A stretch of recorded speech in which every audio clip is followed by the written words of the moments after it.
You're replaceable. Those two words hung in the air like poison.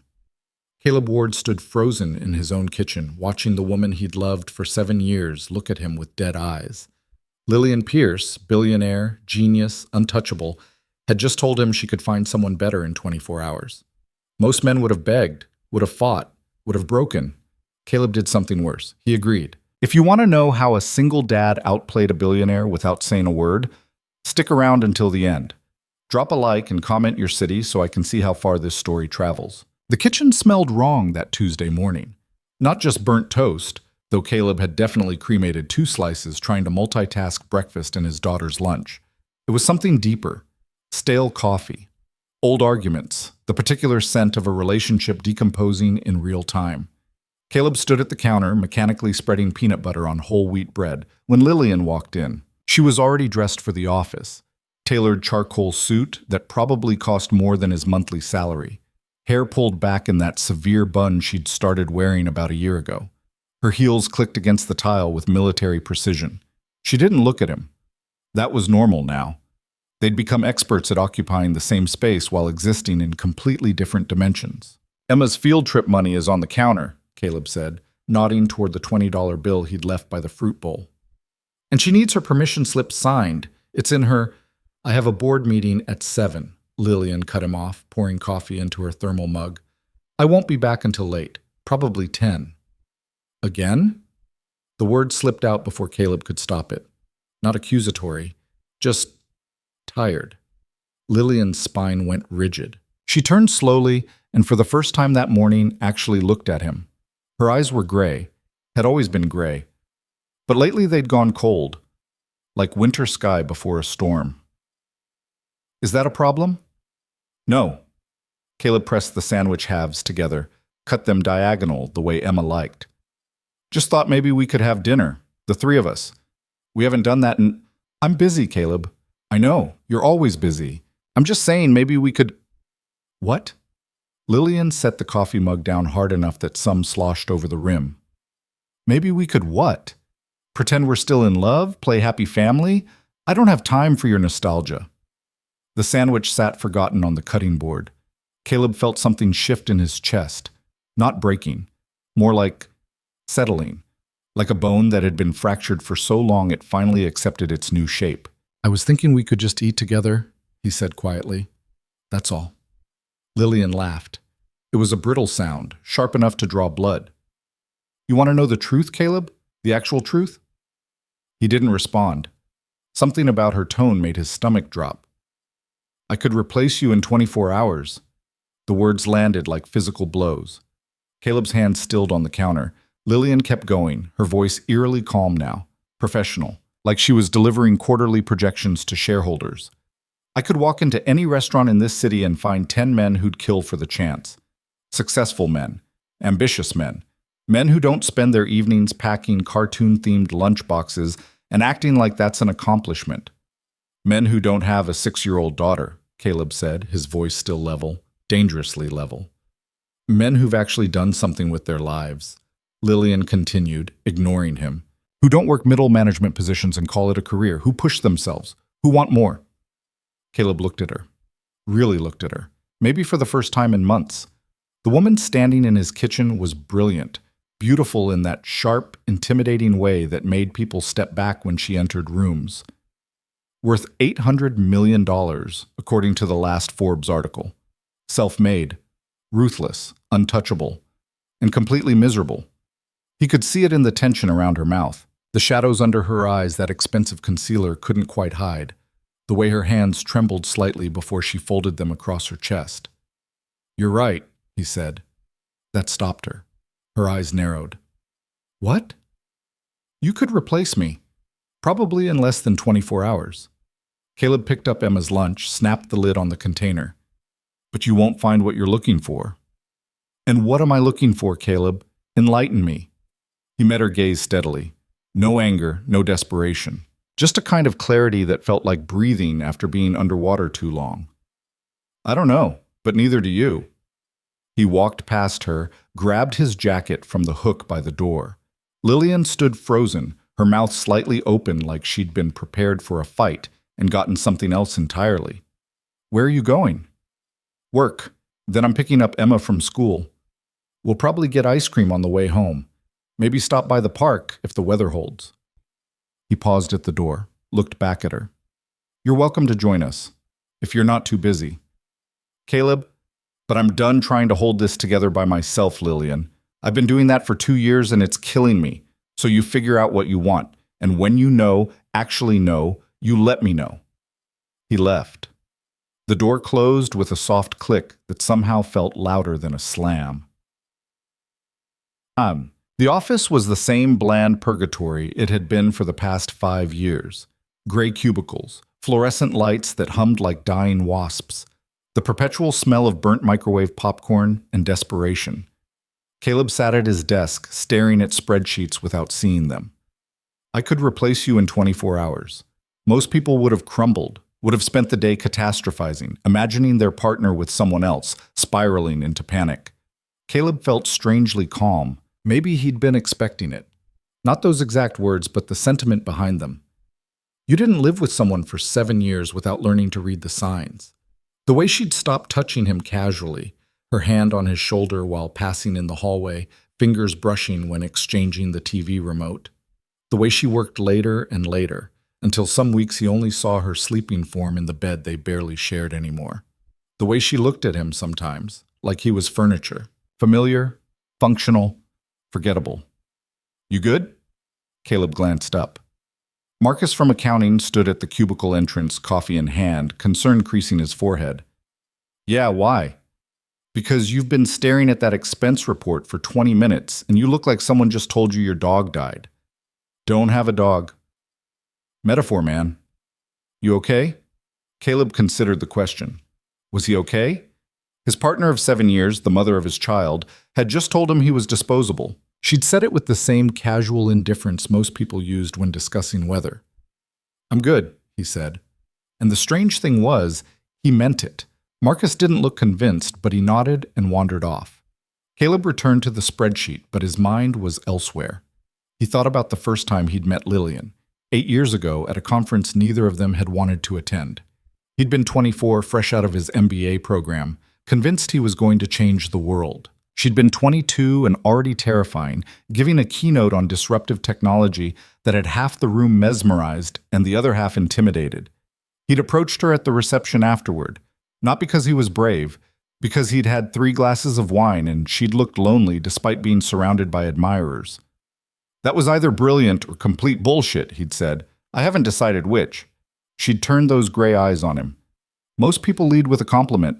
Most people are lying. She'd smiled. Actually smiled. Which do you think it was? Brilliant, but probably wasted on this crowd. They talked until 3 in the morning about technology, philosophy, their completely different childhoods, hers in boarding schools and country clubs, his bouncing between his mom's apartment and his grandmother's house. She'd told him she'd never met anyone who challenged her. He told her she'd clearly been hanging around the wrong people. 6 months later, they'd moved in together. A year after that, Emma happened. Neither of them had planned it. Lillian had been building her first company, working 100-hour weeks. Caleb had been climbing the corporate ladder at a tech firm he'd since left. A baby didn't fit anywhere in their carefully constructed plans, but Emma arrived anyway. 7 pounds, 4 ounces of screaming determination. And everything changed. Lillian had tried. He had to give her that. She'd taken maternity leave, attempted breastfeeding, showed up for those first few terrifying months when neither of them had any idea what they were doing. But gradually, so gradually, Caleb almost didn't notice, she'd started pulling away. Back to work before her leave ended. Late nights at the office, business trips that stretched longer than necessary. Caleb had picked up the slack, reduced his hours, switched to a job with more flexibility and less advancement potential, became the primary parent, because someone had to be. He told himself it was temporary, that once Emma got older, once Lillian's company stabilized, they'd find balance. But the company just got bigger, and Lillian got more distant. Until this morning, standing in their kitchen, when she'd finally said the quiet part out loud. You're replaceable. Caleb's phone buzzed. Text from Emma's school. Reminder. Field trip permission slip due tomorrow. Don't forget the $20. He smiled despite everything. At least one person in his life still needed him. The rest of the day passed in a blur of meetings he didn't care about and emails he answered on autopilot. At 3:15, he packed up and headed for Emma's school. The pickup line was the same chaos it always was. Minivans and SUVs jockeying for position, kids streaming out of doors in bright backpacks and incomprehensible excitement. Caleb spotted Emma immediately. Blonde pigtails, purple jacket, gap-toothed smile that could crack the hardest heart. She ran to the car and flung herself into the back seat. "Daddy! Hey, Bug, how was school? We learned about the water cycle and Tyler threw up during math and Mrs. Henderson says I'm doing really good in reading and can we get ice cream?" Ice cream wasn't on the agenda. But it could be. It could be on the agenda. It's not on the agenda. Caleb glanced at her in the rear-view mirror. Emma stared back with those huge blue eyes, his eyes, full of hope and 6-year-old logic. "You make a compelling argument. Is that a yes?" "That's a yes." Emma shrieked with joy and immediately launched into a detailed explanation of why chocolate was scientifically superior to vanilla, a position she defended with the passion of a trial lawyer. 20 minutes later, they sat at a picnic table outside Scoops, Emma demolishing a cone of cookies and cream while Caleb worked on coffee flavor. The autumn sun felt good on his face, warm but not hot. The kind of weather that made you believe the year wasn't ending, just transforming. "Is Mommy coming home for dinner?" Emma asked, ice cream painting her upper lip white. The question landed heavier than it should have. Caleb kept his voice light. "Probably not tonight, Bug. She's got work stuff." "She always has work stuff." "Yeah, she does." Emma swirled her tongue around the cone thoughtfully. "Is she mad at us?" "What? No. Why would you think that?" "Because she doesn't smile anymore, and she never eats with us. And yesterday I showed her my drawing and she just said, 'That's nice,' but she didn't even look at it." Caleb's chest tightened. He'd been so focused on managing his own hurt that he hadn't fully considered how Emma was processing Lillian's absence. She was 6. 6-year-olds noticed everything and understood nothing. "Mommy's not mad," he said carefully. "She's just going through something." "What kind of something?" "How did you explain adult disillusionment to a first grader? How did you tell your daughter that her mother was brilliant and successful and completely lost?" "Grown up something," Caleb said. "Nothing for you to worry about." Emma didn't look convinced, but she returned her attention to the ice cream. They sat in comfortable silence, watching other families come and go. A couple with twins who couldn't have been more than 3. An older man with his teenage granddaughter. A woman who might have been a single mom, texting while her son played on the nearby equipment. Normal people, living normal lives, figuring it out as they went. "Daddy?" "Yeah?" "Do you think penguins get sad?" The question was so random it took Caleb a second to process. Maybe? I don't know." "Why?" "Because we learned in school that penguins mate for life. That means they pick one penguin and stay with that penguin forever. But what if they pick wrong? What if they pick a penguin who doesn't want to be with them anymore?" "Oh. Oh no." Caleb looked at his daughter, this tiny perceptive creature who saw more than he gave her credit for, and felt his heart crack a little. "I think," he said slowly, "that even penguins probably have hard days. But they work through it, because that's what you do when you care about someone." "Do you and Mommy care about each other?" "Yes." "Then why doesn't she come home?" "Emma, I'm not a baby daddy. I know things are weird." Caleb set down his coffee, looked at his daughter, really looked at her. When had she gotten so observant, so articulate? She was 6 years old and reading emotional dynamics like a professional therapist. "Things are weird," he admitted. "You're right. Mommy and we're figuring some stuff out." "Are you going to get divorced?" The word hung between them, heavy, final. "I don't know," Caleb said honestly. Emma nodded like that made sense, like she'd been expecting it. "Mia's parents got divorced last year. She says it's not that bad. She gets 2 Christmases now." "Well, that's one way to look at it." "Yeah." Emma finished the last of her cone, wiped her hands on her jeans despite the napkins Caleb had specifically provided. "I don't want 2 Christmases, though. I just want Mommy to be happy again." "Me too, Bug. Me too." They stopped at the park on the way home, even though it was getting cold. Emma ran straight for the swings, her earlier heaviness forgotten in the simple joy of momentum and wind. Caleb pushed her, listening to her laugh, trying not to think about the fact that these small, perfect moments, might be all he had left. When they got home around 6, Lillian's car was in the driveway. Emma noticed immediately. "Mommy's home." She bolted from the car before Caleb could fully park, backpack bouncing against her shoulders. Caleb followed more slowly, keys heavy in his hand. The front door was unlocked. Emma had already disappeared inside, calling for Lillian. Caleb stepped into the entryway and stopped. Lillian sat at the dining room table. Not working, not on her phone, just sitting.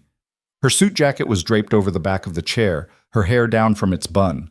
She looked smaller somehow, diminished. Emma launched herself at her mother. "You're home, you're actually home. Like, we got ice cream and went to the park, and Daddy says we might be getting a divorce, but I don't want 2 Christmases. I just want you to be happy again." "Emma," Caleb's voice was sharp. "How about you go wash up for dinner?" "But, now please."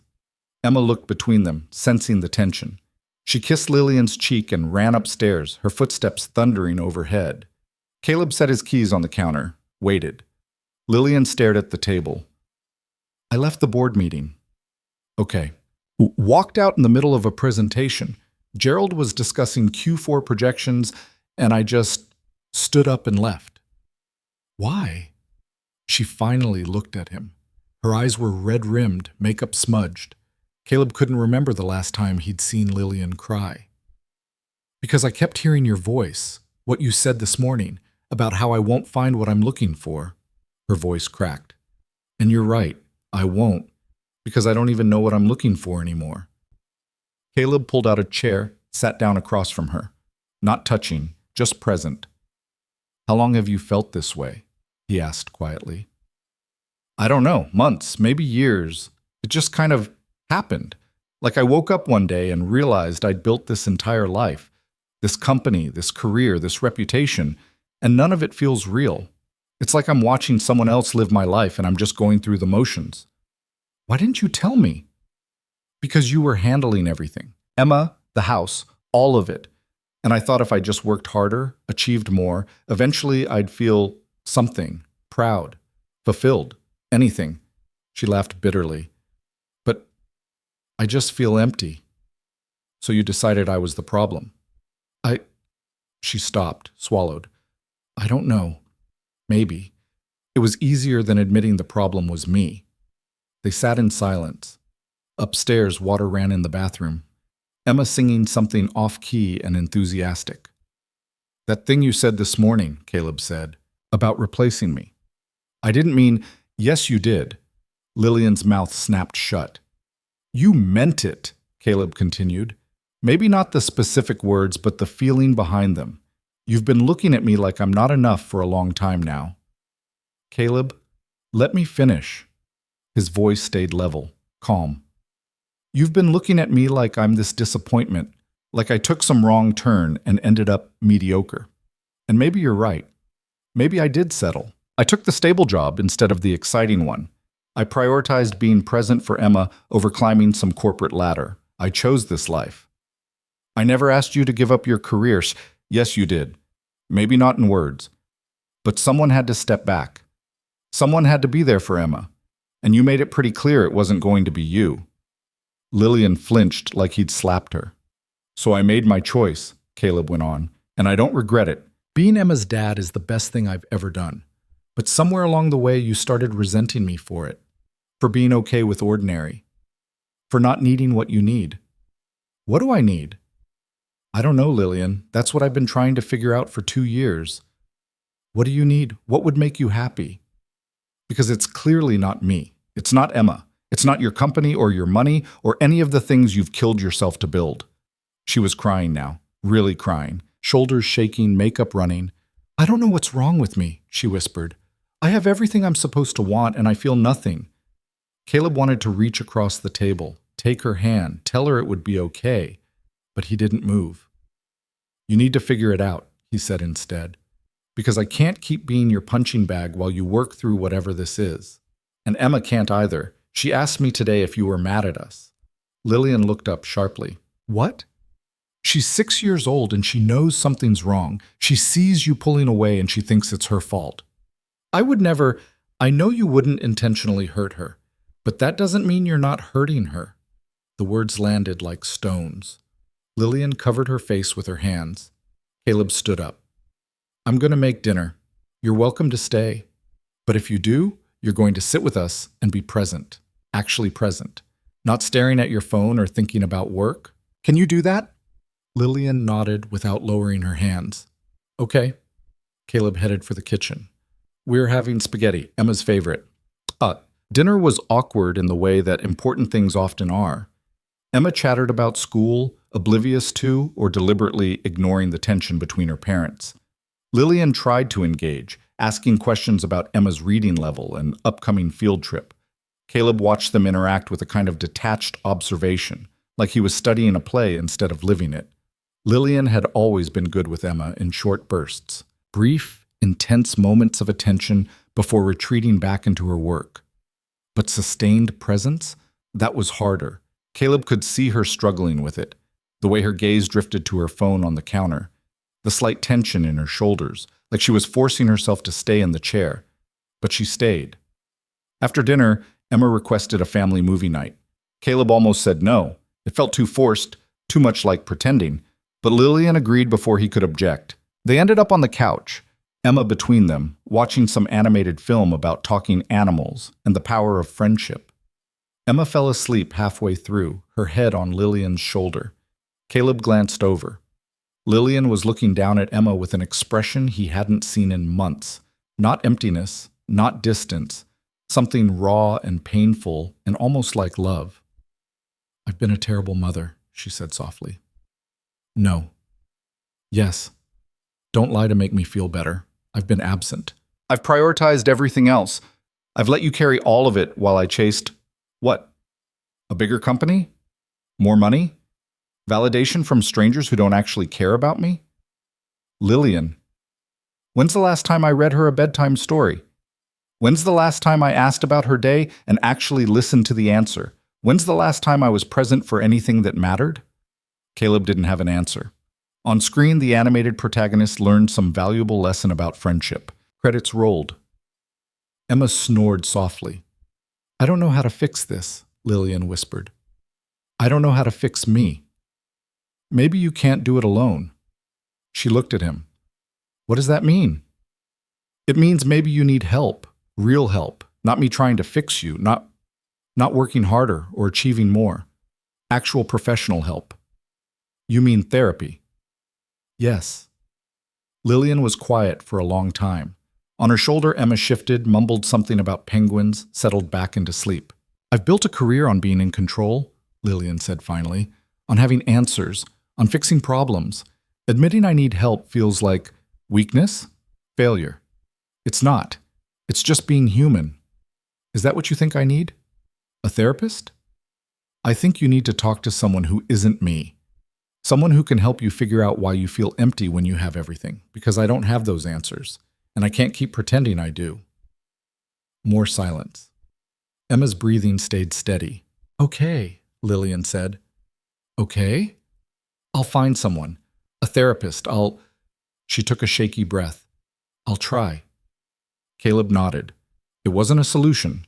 It wasn't even a promise. But it was something. He stood carefully, lifted Emma from the couch. She barely stirred as he carried her upstairs, tucked her into bed, still wearing her clothes, because some battles weren't worth fighting.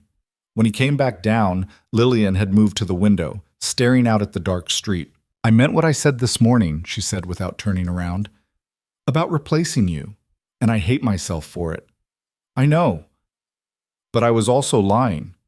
Caleb stopped. What? I said I could find someone new in 24 hours, and maybe I could. Maybe there's a line of men who'd love to date a billionaire, but they wouldn't be you. She finally turned. And that's the problem. I don't understand. You're good, Caleb, genuinely good. You're a great father. You're patient and kind, and you see the best in people even when they don't deserve it. And sometimes being around you makes me feel like I'm drowning, because I'm not good. I'm ambitious and ruthless, and I've stepped on people to get where I am. And you make me feel broken just by being yourself. The words hung between them. That's not fair, Caleb said quietly. I know. That's why I hate myself. You're not broken, Lillian. You're just lost. And you're blaming me for not having a map to somewhere I've never been. She laughed. It was a wet, broken sound. God, when did you get so insightful? When I stopped trying to fix you and started trying to understand you. Lillian wiped her eyes. I don't deserve you. That's not the point. The point is whether we can actually make this work, not whether we deserve each other. Can we? Caleb considered the question. This morning, in the kitchen, he'd walked out convinced the answer was no, that they'd reached the end of whatever they'd been building. But now, watching Lillian stand in their living room looking smaller and more vulnerable than he'd ever seen her, he wasn't sure. I don't know, he admitted, but I know we can't keep doing this. The distance, the resentment, pretending everything's fine when it's clearly not. So what do we do? You start with therapy. Figure out what's actually wrong instead of just throwing blame around. And maybe we try couples therapy too, if you're willing. You'd do that? After everything I said? I'd do it for Emma. And I'd do it because 7 years ago I met someone who challenged me, who made me think, who was terrifying and brilliant and unlike anyone I'd ever known. And I miss that person. I don't know if she still exists under all this hurt and success and whatever else is going on. But if there's a chance she does, yeah, I'd try. Lillian closed her eyes. Tears tracked down her cheeks. I miss her too, she whispered. They stood in the living room long after Emma had fallen asleep, not touching but not retreating either. Outside, the neighborhood settled into its nighttime rhythm, cars in driveways, lights clicking off, the quiet hum of ordinary lives continuing forward. Inside, two people stood at the edge of ending or beginning. Neither knew which yet, but for the first time in a long time, they were standing there together. And maybe, Caleb thought, that was enough for now. The therapist's office smelled like lavender and leather, which Caleb found oddly disconcerting. He'd expected something more clinical, fluorescent lights and beige walls. Instead, Dr. Sarah Chen had created a space that felt like someone's living room, warm lighting, comfortable chairs, abstract art that probably meant something to someone. Lillian sat rigid in the chair beside him, her hands folded in her lap. She dressed for this like a business meeting. Navy suit, hair pulled back, minimal jewelry, armor. They'd been sitting in silence for 3 minutes. Dr. Chen seemed comfortable with it. Caleb wasn't. So, he finally said, how does this work? Dr. Chen smiled. She was younger than he'd expected, maybe 40, with kind eyes and an expression that suggested she'd heard everything and judged nothing. However you need it to work, she said. Some couples come in with specific issues they want to address. Others just need a safe space to talk. Where would you like to start? Caleb glanced at Lillian. She was staring at a point somewhere past Dr. Chen's left shoulder. Lillian? He prompted. I don't know what to say. Anything. That's the point. I don't do this. Her voice was tight. I don't sit in rooms and talk about feelings. I solve problems. I create solutions. This feels like weakness? Dr. Chen offered gently. Lillian's jaw clenched. Yes. What if we reframe it? You're here because you identified a problem in your relationship. You're actively working toward a solution. That's not weakness. That's taking responsibility. She told me I was replaceable, Caleb said. The words came out flat, matter of fact. Dr. Chen's expression didn't change. Lillian, is that accurate? Yes. Lillian's voice was barely audible. I said I could replace him in 24 hours. And did you mean it? A long pause. In the moment, yes. And now? Now I realize how cruel it was. How unfair. Why did you say it? Lillian finally looked up, meeting Dr. Chen's gaze directly. Because I wanted to hurt him. Because he asked me to have dinner with our family and it felt like pressure I couldn't handle, and I lashed out. Caleb felt something twist in his chest. Hearing her admit it out loud was different than knowing it privately. Caleb, Dr. Chen turned to him. How did that make you feel? He almost laughed. How do you think it made me feel? I'm asking you. Like I didn't matter. Like 7 years meant nothing. Like everything I'd done, being there for Emma, managing the house, trying to keep us connected, was invisible. It wasn't invisible, Lillian said quietly. Then why say it? She looked at him, and for the first time since they'd sat down, her composure cracked. Because it felt true. Not that you were replaceable, but that I was so disconnected from everything that it wouldn't matter if you left.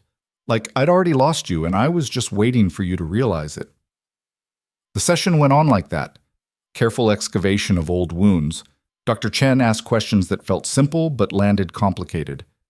When did you first notice the distance? What does connection feel like to you? What are you afraid of? By the time they left, Caleb felt wrung out, exhausted in a way that had nothing to do with physical tiredness. They sat in the car for a moment, neither starting the engine. That was horrible, Lillian said. Yeah. Do we have to go back? Probably.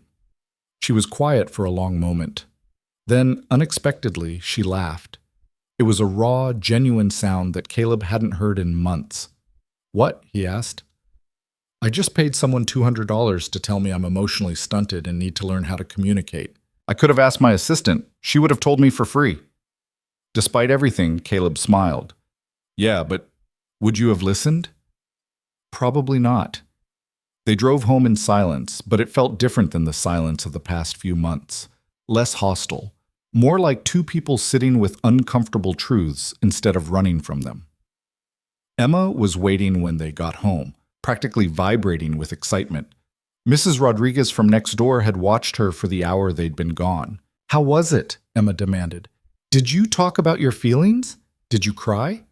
Mrs. Rodriguez says adults never cry enough. Mrs. Rodriguez has opinions, Caleb said diplomatically. She says you and Mommy need to communicate better, and that men are emotionally constipated. Emma! That's what she said. I'm just reporting facts. Lillian made a sound that might have been a laugh or a sob. She knelt down to Emma's level.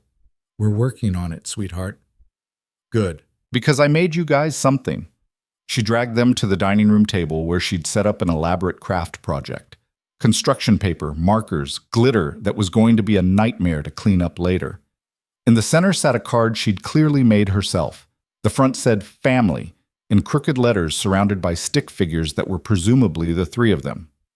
Inside, in Emma's careful printing, I love you both. Please don't be sad anymore. Caleb felt his throat close up. Beside him, Lillian made a choked sound. Do you like it? Emma asked, suddenly uncertain.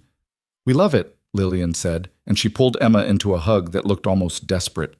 We love it so much. Over Emma's head, her eyes met Caleb's. They were filled with tears and something that looked like determination. The next few weeks fell into a strange new rhythm. Tuesday and Thursday evenings were therapy, sometimes couples sessions, sometimes Lillian went alone. On those nights, Caleb and Emma had dinner together, did homework, established routines that felt normal except for the absence they were both trying not to acknowledge. Lillian started coming home earlier. Not every night, but more than before. She'd sit with Emma during homework, stumbling through first-grade math with an endearing incompetence that made Emma giggle. Mommy, that's not how you add fractions. We're not doing fractions yet. This is addition, regular addition, like baby math. Well, excuse me for being a billionaire who can't add 7 and 8. It's 15. I knew that. Caleb watched these interactions from the kitchen, trying not to hope too hard, trying not to imagine that this was fixing anything permanent. At work, Marcus noticed the change. You seem different, he said one afternoon, appearing at Caleb's cubicle with his usual coffee. Different how? Less like someone slowly dying inside. That's specific. I'm observant. Marcus pulled up a chair. Things better at home? Caleb considered how to answer. Were things better? They were different, less hostile, more honest. But better implied fixed, and they were nowhere near fixed. We're in therapy, he said. Couples therapy? Yeah. Wow, that's serious. It was either that or implode. Marcus nodded slowly. My parents did therapy, right before they got divorced. That's encouraging. Hey, I'm just saying, sometimes therapy saves relationships. Sometimes it just gives you the tools to end them more gracefully. Caleb didn't respond. Marcus meant well, but the observation sat heavy. That night, Lillian asked if they could talk. After Emma was asleep, they sat at the kitchen table, the same table where this whole mess had started. "Dr. Chen asked me something today," Lillian said, "in my individual session." "Okay." "She asked when I stopped feeling like myself, when I started performing instead of living." "What did you say?" I couldn't answer. I kept trying to pinpoint a moment, a specific time when things shifted. But it wasn't like that. It was gradual, like watching a sunset. You don't notice the exact second the sun disappears. You just look up, and it's dark. Caleb waited. Lillian had gotten better at these conversations, but she still needed space to work through thoughts. "I think it started when Emma was born," she continued. "I know that's terrible to say. I love her. You know I love her." "I know. But when she arrived, I felt like I lost something. Not her fault, my fault for not being able to balance it. I'd built my identity on being this driven, focused person, and suddenly I was supposed to be a mother too, and I didn't know how to be both." "So you chose one." "I chose the identity that felt safer, the one where I had control, where success was measurable." "And you resented me for choosing differently." Lillian looked at him. "Yes, and I'm sorry for that. You made the harder choice. You sacrificed your career to be present for Emma, and instead of respecting that, I judged you for it." "Why?" "Because it highlighted everything I wasn't doing. Every time you showed up for school events or made elaborate lunches or knew exactly how to comfort her when she was upset, it reminded me that I was failing." "You weren't failing. I was. I am. Let me own that." Her voice was firm. "I've been an absent mother. I've prioritized work over family. I've let you carry everything while I chased some version of success that's left me completely empty. Those are facts." Caleb didn't argue, because she was right. "Dr. Chen thinks I'm afraid," Lillian said softly. "Afraid that if I stop performing, stop building the company, stop achieving, I'll disappear. Like my worth is tied to my productivity." "Is she right?" "Probably. My parents weren't exactly warm. Love was conditional, based on achievements, grades, awards, accomplishments. I learned early that you earn affection through success. That's not how it works with me. Or Emma. I know. Intellectually, I know, but knowing something and feeling it are different things." They sat with that for a while. The refrigerator hummed. Upstairs, the old house settled and creaked. "I looked at apartments today," Lillian said suddenly. Caleb's stomach dropped. "What?" "Just looking. Dr. Chen suggested we might need space to figure things out individually before we can figure them out together." "You want to separate." "I don't know what I want. That's the problem." She looked exhausted. "Part of me thinks if I leave, you and Emma would be better off. Happier without me bringing all this mess into your lives. That's not your decision to make alone." "I know. Emma needs her mother, even a complicated workaholic mother who's figuring her shit out. She needs you." "And you?" Lillian's voice was barely audible. "Do you need me?" The question hung between them. Honest, vulnerable, terrifying. Did he need her? A month ago, Caleb would have said yes without hesitation, would have clung to the idea of their family staying intact at any cost. But now, sitting across from this woman who'd hurt him and was actually trying, to change, he wasn't sure. "I need you to be honest," he said finally. "I need you to stop pretending everything's fine when it's not. I need you to show up for Emma, and I need you to figure out if you actually want this, us, or if you're just going through motions because divorce feels like failure." Lillian flinched. "That's fair. But do I need you?" Caleb took a breath. "I don't know. I've been operating independently for so long that I've gotten good at not needing anyone. And maybe that's part of our problem. We've been living parallel lives instead of intersecting ones. How do we fix that?" "I don't think there's a fix, not a simple one. I think we have to rebuild from scratch, figure out if we even want the same things anymore." "Do you want the same things?" Caleb considered. "I want Emma to be happy.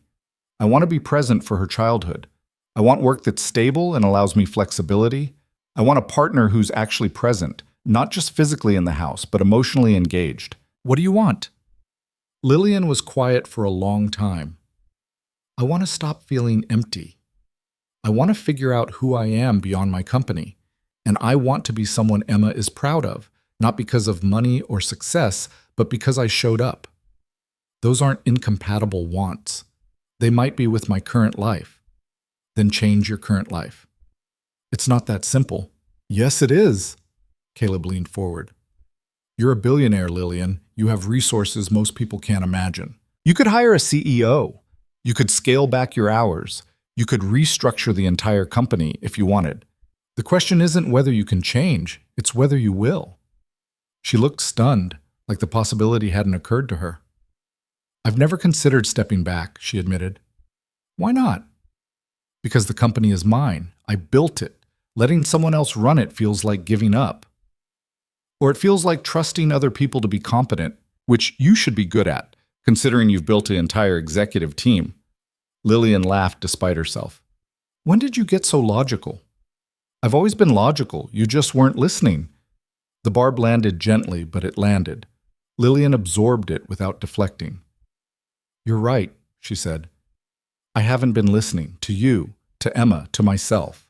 I've been so busy performing success that I forgot to actually live. So stop performing. Just like that? Just like that.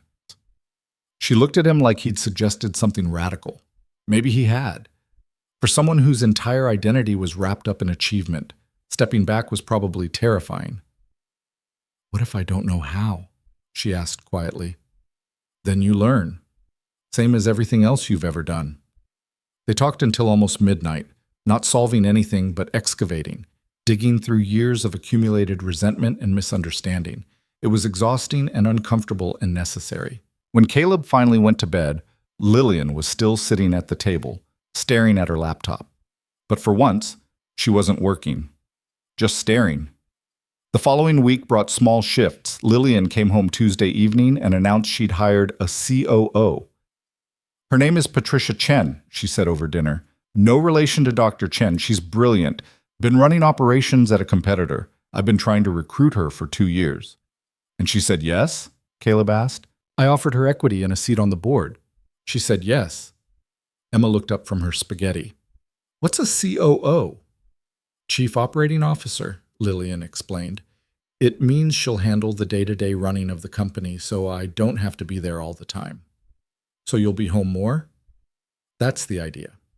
Emma considered this. Can you help with my science project?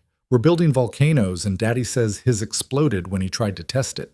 It was a minor malfunction. The vinegar went everywhere. Mrs. Rodriguez said it looked like a crime scene. Lillian actually smiled. I'll help with the volcano, but no promises it won't also explode. That's the point, Mommy. It's supposed to explode.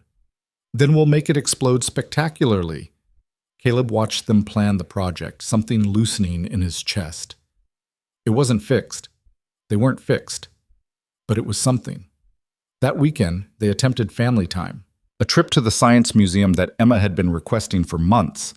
Caleb expected it to be awkward. Forced family bonding usually was, but it ended up being almost normal. Emma dragged them through exhibits, asking questions faster than either adult could answer. Lillian surprised Caleb by actually engaging, reading placards and discussing scientific concepts with genuine interest. Did you know octopi have 3 hearts? Emma announced. Octopuses, Lillian corrected automatically. Actually, octopi is acceptable, Caleb said. Both are correct. Since when? Since always.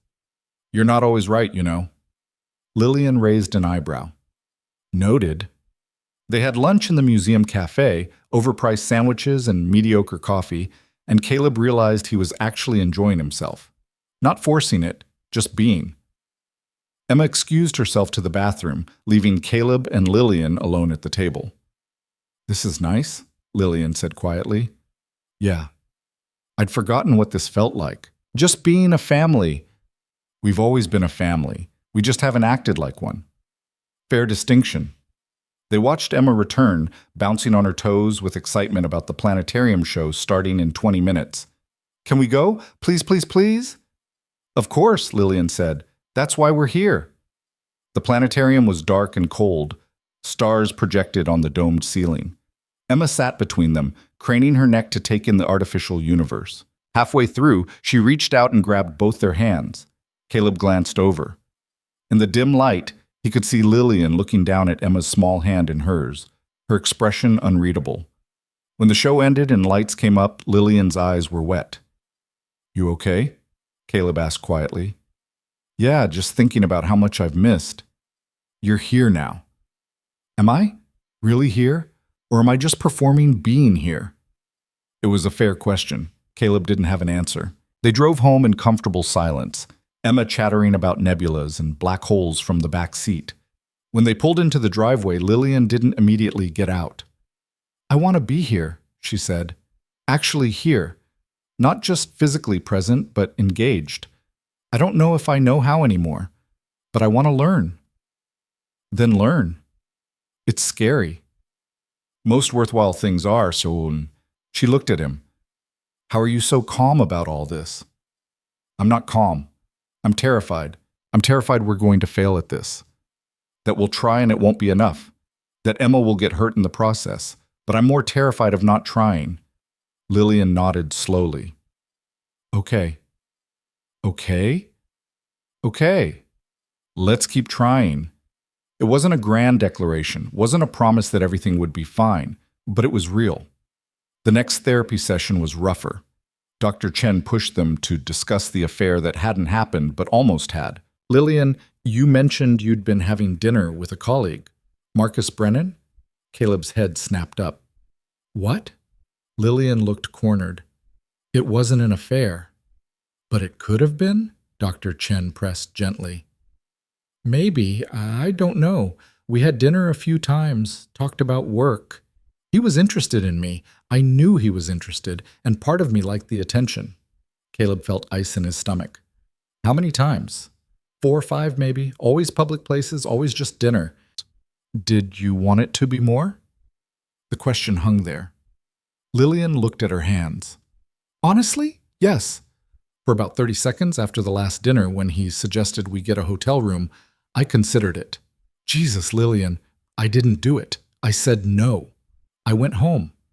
But yes, for a moment, I considered throwing away everything for someone who found me interesting." Caleb stood up. He needed to move, needed air, needed to not be in this room hearing his partner admit she'd almost cheated. "Caleb," Dr. Chen said calmly, "stay. This is important." "I can't."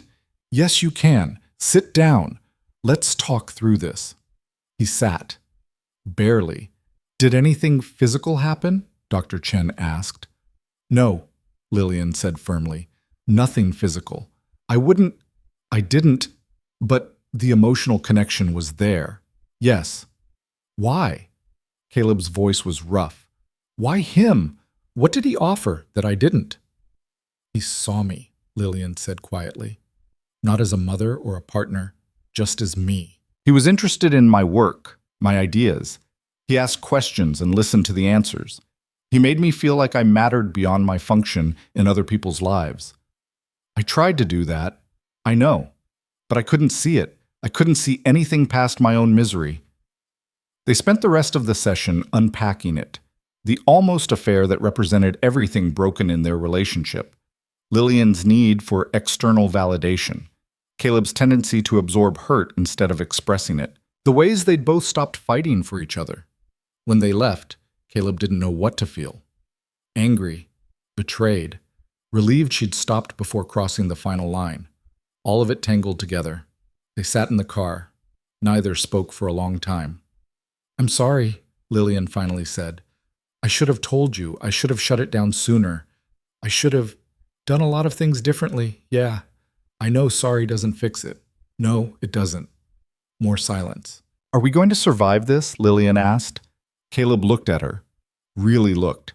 She was terrified, he realized. This brilliant, powerful woman who commanded boardrooms and built companies was absolutely terrified that he was going to leave. "I don't know," he said honestly. "I want to. I'm trying to. But I don't know if wanting and trying is enough. What else is there?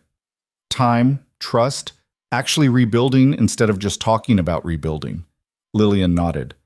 "Okay, what do you need from me?" "Transparency." If you're struggling, tell me. If someone's showing interest, tell me. If you're thinking about leaving, tell me. No more secrets.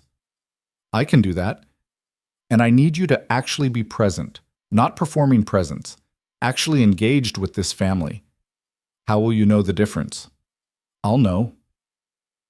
They drove home. Emma was spending the night at a friend's house, which meant they had the evening alone. It felt strange. They hadn't been alone together in months. Caleb made dinner, grilled chicken, roasted vegetables, nothing fancy. They ate in silence at first.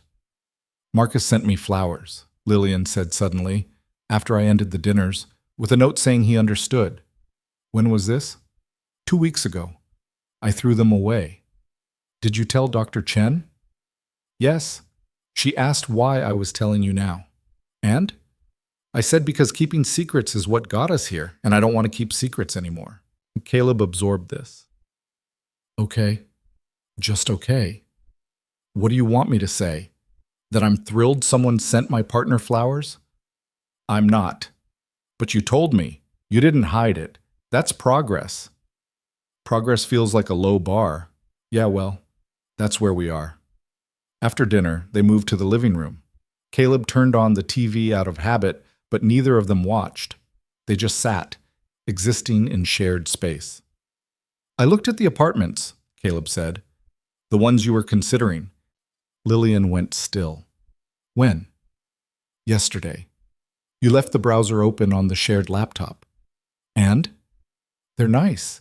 Good locations. The 2-bedroom has a decent kitchen. Caleb, I'm not mad. I understand why you were looking, but if you're going to move out, you need to tell Emma, and you need to be clear about what that means, not mommy's traveling for work. The truth. I don't know if I'm moving out. Then figure it out, because this limbo is killing all of us. Lillian looked stricken. I don't want to move out, but I don't know if I can do this. Be the partner you need, be the mother Emma deserves. I don't know if I'm capable. That's fear talking. Maybe fear is realistic. Or maybe it's a convenient excuse. The words landed hard. Lillian looked like she'd been slapped. That's not fair. Isn't it? You're brilliant, Lillian. You've built a company from nothing. You've navigated impossible business deals and boardroom politics. But when it comes to your own family, suddenly you're incapable? Suddenly it's too hard? This is different. How? How is this different than any other challenge you've faced?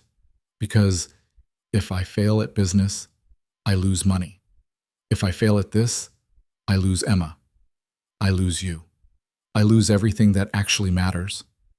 Her voice broke on the last word. Caleb felt his anger deflate slightly. Then don't fail, he said more gently. Stop looking for exits and actually commit to being here. What if I can't? Then we'll deal with that when it happens. But right now, you're borrowing tomorrow's failures before giving today a real chance. They sat with that. The TV murmured in the background, some sitcom neither of them was watching. I'm scared, Lillian whispered. I'm so scared that I'm going to try and it won't be enough. That I'll do everything right and you'll still leave. That Emma will still prefer you because you've been the one showing up all along. Emma doesn't prefer me. She loves you. But yeah, she's closer to me because I've been present. That's just reality.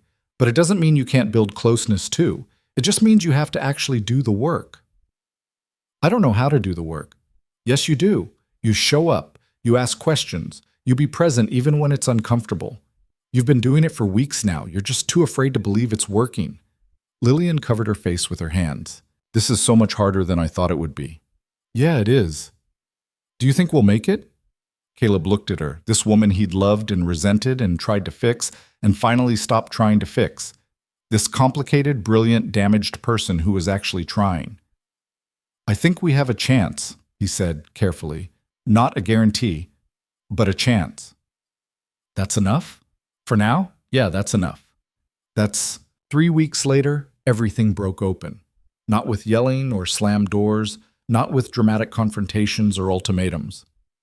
It happened on a Wednesday night, after Emma had gone to bed, when Lillian walked into the living room and said, I need to tell you something. Caleb looked up from his laptop. Her face was pale, her hands shaking slightly. Okay, he said carefully, closing the computer. I've been lying. His stomach dropped. About what? Not about Marcus. Not about the dinners. About something else. She sat down across from him, hands clenched in her lap. I told you I didn't know when I started feeling empty, that it was gradual. Yeah, that was a lie. I know exactly when it started. Caleb waited. Lillian's eyes were bright with unshed tears. It was 3 months after Emma was born. I went back to work early because I couldn't handle being home. Everyone said it was postpartum depression, but it wasn't. Or maybe it was. I don't know. All I knew was that every time I looked at her, I felt trapped. The words fell like stones into still water. I loved her, Lillian continued quickly. I did. I do. But I also resented her. Resented that she needed so much. That she'd disrupted everything. That I couldn't just be who I was before. Why didn't you tell me? Because what kind of mother says that? What kind of person looks at their perfect baby and feels suffocated? I was ashamed, so I threw myself into work. Told myself I was providing for her, building a future. But really, I was running away. Caleb felt something crack open in his chest. Not anger. Something closer to grief. And I resented you, Lillian went on, her voice breaking. I resented how natural it was for you, how you held her and she calmed down, how you knew what her different cries meant, how you could soothe her when I couldn't. You made it look easy and it made me feel like a failure. It wasn't easy. I know that now. But at the time, all I could see was my own inadequacy. So I created distance. I worked later, traveled more, convinced myself I was better at being a provider than a parent. And the more distance I created, the easier it got. Until one day I realized I'd made myself a stranger in my own home. She was crying now, properly crying, not the careful tears she'd shed in therapy sessions. Messy, ugly crying that shook her shoulders. I'm a terrible mother, she choked out. I've been a terrible mother from the beginning and I don't know how to fix it. Caleb moved to sit beside her. Not touching, just close. You're not terrible, he said quietly. You're human, and you're struggling. Those aren't the same thing. Emma deserves better. Emma deserves a mother who's honest about her limitations and trying to work through them, which is what you're doing. Is it? Or am I just going through motions to avoid feeling like a failure? The question was too honest to deflect. I don't know, Caleb admitted. Maybe both. Does it matter? How can it not matter? Because the result is the same. You're showing up, you're trying. Your motivations might be complicated, but the action is still happening. Lillian wiped her face with her sleeve. Dr. Chen said something similar, that I'm too focused on being perfect and missing the point that good enough is actually good enough. She's right. It doesn't feel right. Good enough feels like settling. Good enough parenting is showing up consistently, even when it's hard, loving your kid even when you're exhausted, admitting when you mess up, you're doing those things. That's not settling, that's real. They sat in silence. Outside, a car drove past. Somewhere down the street, a dog barked. I saw my mother last week, Lillian said suddenly. Caleb turned. You did? Lunch in the city, first time in almost a year. How was it? Awful. She spent the entire meal critiquing my life choices, the company's quarterly projections, my appearance, the fact that I'm in therapy. Lillian laughed bitterly. She said therapy is for weak people who can't handle their own problems. What did you say? I told her she was exactly why I needed therapy. Then I left. Despite everything, Caleb felt a flash of pride. Good for you. She called me 3 times after. I didn't answer. Are you going to? Eventually, but on my terms, not hers. Lillian looked at him. Dr. Chen asked if I could see the pattern, how I learned from my mother that love is conditional, that you earn affection through achievement, how I've been applying that same logic to us, to Emma. And? I can see it. Seeing it and fixing it are different things, but I can see it. Caleb thought about his own childhood, his mother working 2 jobs, doing her best, never quite enough money, but always enough love. His grandmother's house on weekends, filled with cousins and chaos and unconditional acceptance. He'd taken for granted what Lillian had never had. Emma loves you, he said. Not because of what you achieve or how successful you are, just because you're her mom. How do you know? Because every time you walk through the door, her face lights up. Because she made you that card about being a family. Because when she talks about you at school, her teacher says she brags about how smart you are. He paused. You're so focused on what you're not giving her that you're missing what you are. Lillian was quiet for a long moment. What am I giving her? You're showing her that women can be powerful, that they can build things and lead people. You're teaching her that it's okay to struggle as long as you keep trying. You're demonstrating that asking for help isn't weakness. He met her eyes. Those are valuable lessons. But I'm not present. You're more present than you were a month ago, more than you were 3 months ago. Progress isn't nothing, Lillian. She leaned her head on his shoulder. It was the first casual physical contact they'd had in months. Caleb stayed very still, afraid to break whatever fragile thing was forming. I don't know if I can do this, she whispered. Do what? All of it. Be a good mother, be a good partner, run the company, figure out who I am underneath all the performance. It feels impossible. Then pick one thing. Just one. And do that. Which one? Whichever matters most. Another long silence. Caleb could feel her breathing, uneven and shaky. Emma matters most, Lillian said finally. You both do. But if I had to choose one thing to get right, it's her. Okay, so focus on that. The company can run without you for a while. Patricia's good, right? She's brilliant. Then let her be brilliant. Take a step back.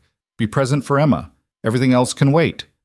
Lillian pulled away, looking at him with something between fear and hope. You make it sound simple. It is simple. Not easy, but simple. What if I step back and realize I don't know who I am without the company? Then you figure it out. Same as everyone else who has an identity crisis. She almost smiled. You're annoyingly rational. Someone has to be. They sat there, the space between them smaller than it had been in months. Not fixed, not whole, but less broken. The next morning, Lillian made pancakes. Well, she attempted pancakes. The first batch burned. The second was somehow both raw in the middle and crispy on the edges. Emma found this hilarious. Mommy, I think cooking isn't your special talent. Clearly not, Lillian agreed, scraping blackened batter into the trash. It's okay. Daddy can't whistle. Everyone's bad at something. Caleb looked up from his coffee. I can whistle. No, you make a weird hissing sound. That's not whistling. It's definitely whistling. It's sad air escaping. Lillian laughed. Actually, laughed. Emma beamed, pleased to have entertained her mother. They ended up eating cereal, not the healthy kind Caleb usually bought, but the sugary stuff Emma loved and Lillian had impulsively grabbed at the store. They ate in their pajamas at the kitchen table while rain drummed against the windows. Can we have a lazy day? Emma asked. No errands or chores, just movies and blanket forts. Caleb glanced at Lillian. She had a board meeting scheduled for 11. He could see her mental calculation happening. Sure, she said. Let's have a lazy day. Really? Really. I'll cancel the meeting. Emma shrieked and jumped up to hug her. Lillian caught her, holding tight, and when she looked at Caleb over Emma's head, her eyes were wet again.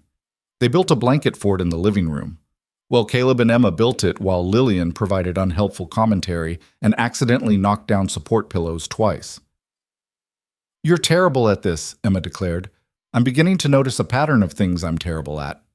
It's okay, Mommy. You're good at other stuff. Like what? Emma considered seriously. You're really good at talking to people on the phone. You use big words and sound important. Lillian laughed. That's the bar? Sounding important on conference calls?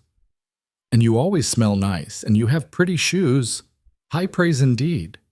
They watched movies, animated films Caleb had seen approximately 800 times. Lillian paid attention to the first one, asked questions during the second, and fell asleep halfway through the third. Emma curled up against her, also asleep. Caleb sat on the other end of the couch, watching them. Mother and daughter, both blonde, both with the same stubborn chin. So similar in ways neither of them realized. His phone buzzed. Text from Marcus at work. You coming in today? Taking a personal day. Everything okay? Caleb looked at the fort, at the sleeping forms, at the mess of blankets and pillows, and abandoned cereal bowls. Yeah, everything's okay. It wasn't entirely true, but it wasn't entirely false either. The following week brought another therapy session. This time, Dr. Chen had them do an exercise. I want you each to tell the other person something you've never said, she instructed. Something honest and difficult. They sat in silence for a moment. Finally, Caleb spoke. I'm scared you're going to wake up one day and realize you settled. That you married someone ordinary and had a kid you didn't plan for and built a life you never actually wanted. And I'm terrified that no amount of therapy or effort will change the fact that deep down, you wish you'd made different choices. The words fell heavy. Lillian stared at him. I didn't know you felt that way, she said quietly. Now you do. Doctor. Chen turned to Lillian. Your turn. Lillian took a shaky breath. I'm scared I'm incapable of love. Real love. The kind that's selfless and generous and doesn't keep score. I see you with Emma, and I see that kind of love. Easy and natural, and when I look at myself, all I see is transaction. What can I provide? What value do I bring? I don't know if I've ever loved anyone without calculating worth. The admission hung in the air. Not even Emma? Caleb asked. I love her, but even that feels complicated. Like I'm always measuring whether I'm doing enough, giving enough, being enough. I can't just be with her without my brain screaming about all the ways I'm failing. That's not love being absent, Dr. Chen said gently. That's anxiety. They can coexist. It doesn't feel like love. What does love feel like to you? Lillian looked lost. I don't know. Then how do you know what you're feeling isn't it? The question seemed to break something open. Lillian covered her face, shoulders shaking.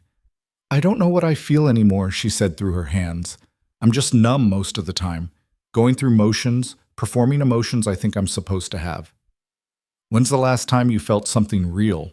Dr. Chen asked. Last Wednesday, when I told Caleb about resenting Emma. When I finally said the awful truth out loud and he didn't leave.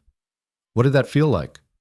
Terrifying, liberating, like stepping off a cliff and finding out there's ground underneath. Dr. Chen nodded. That's vulnerability. And vulnerability is where real connection lives. You can't have genuine love without it. I don't know how to be vulnerable. You just were. You told your partner something shameful and scary. That's vulnerability. Lillian lowered her hands.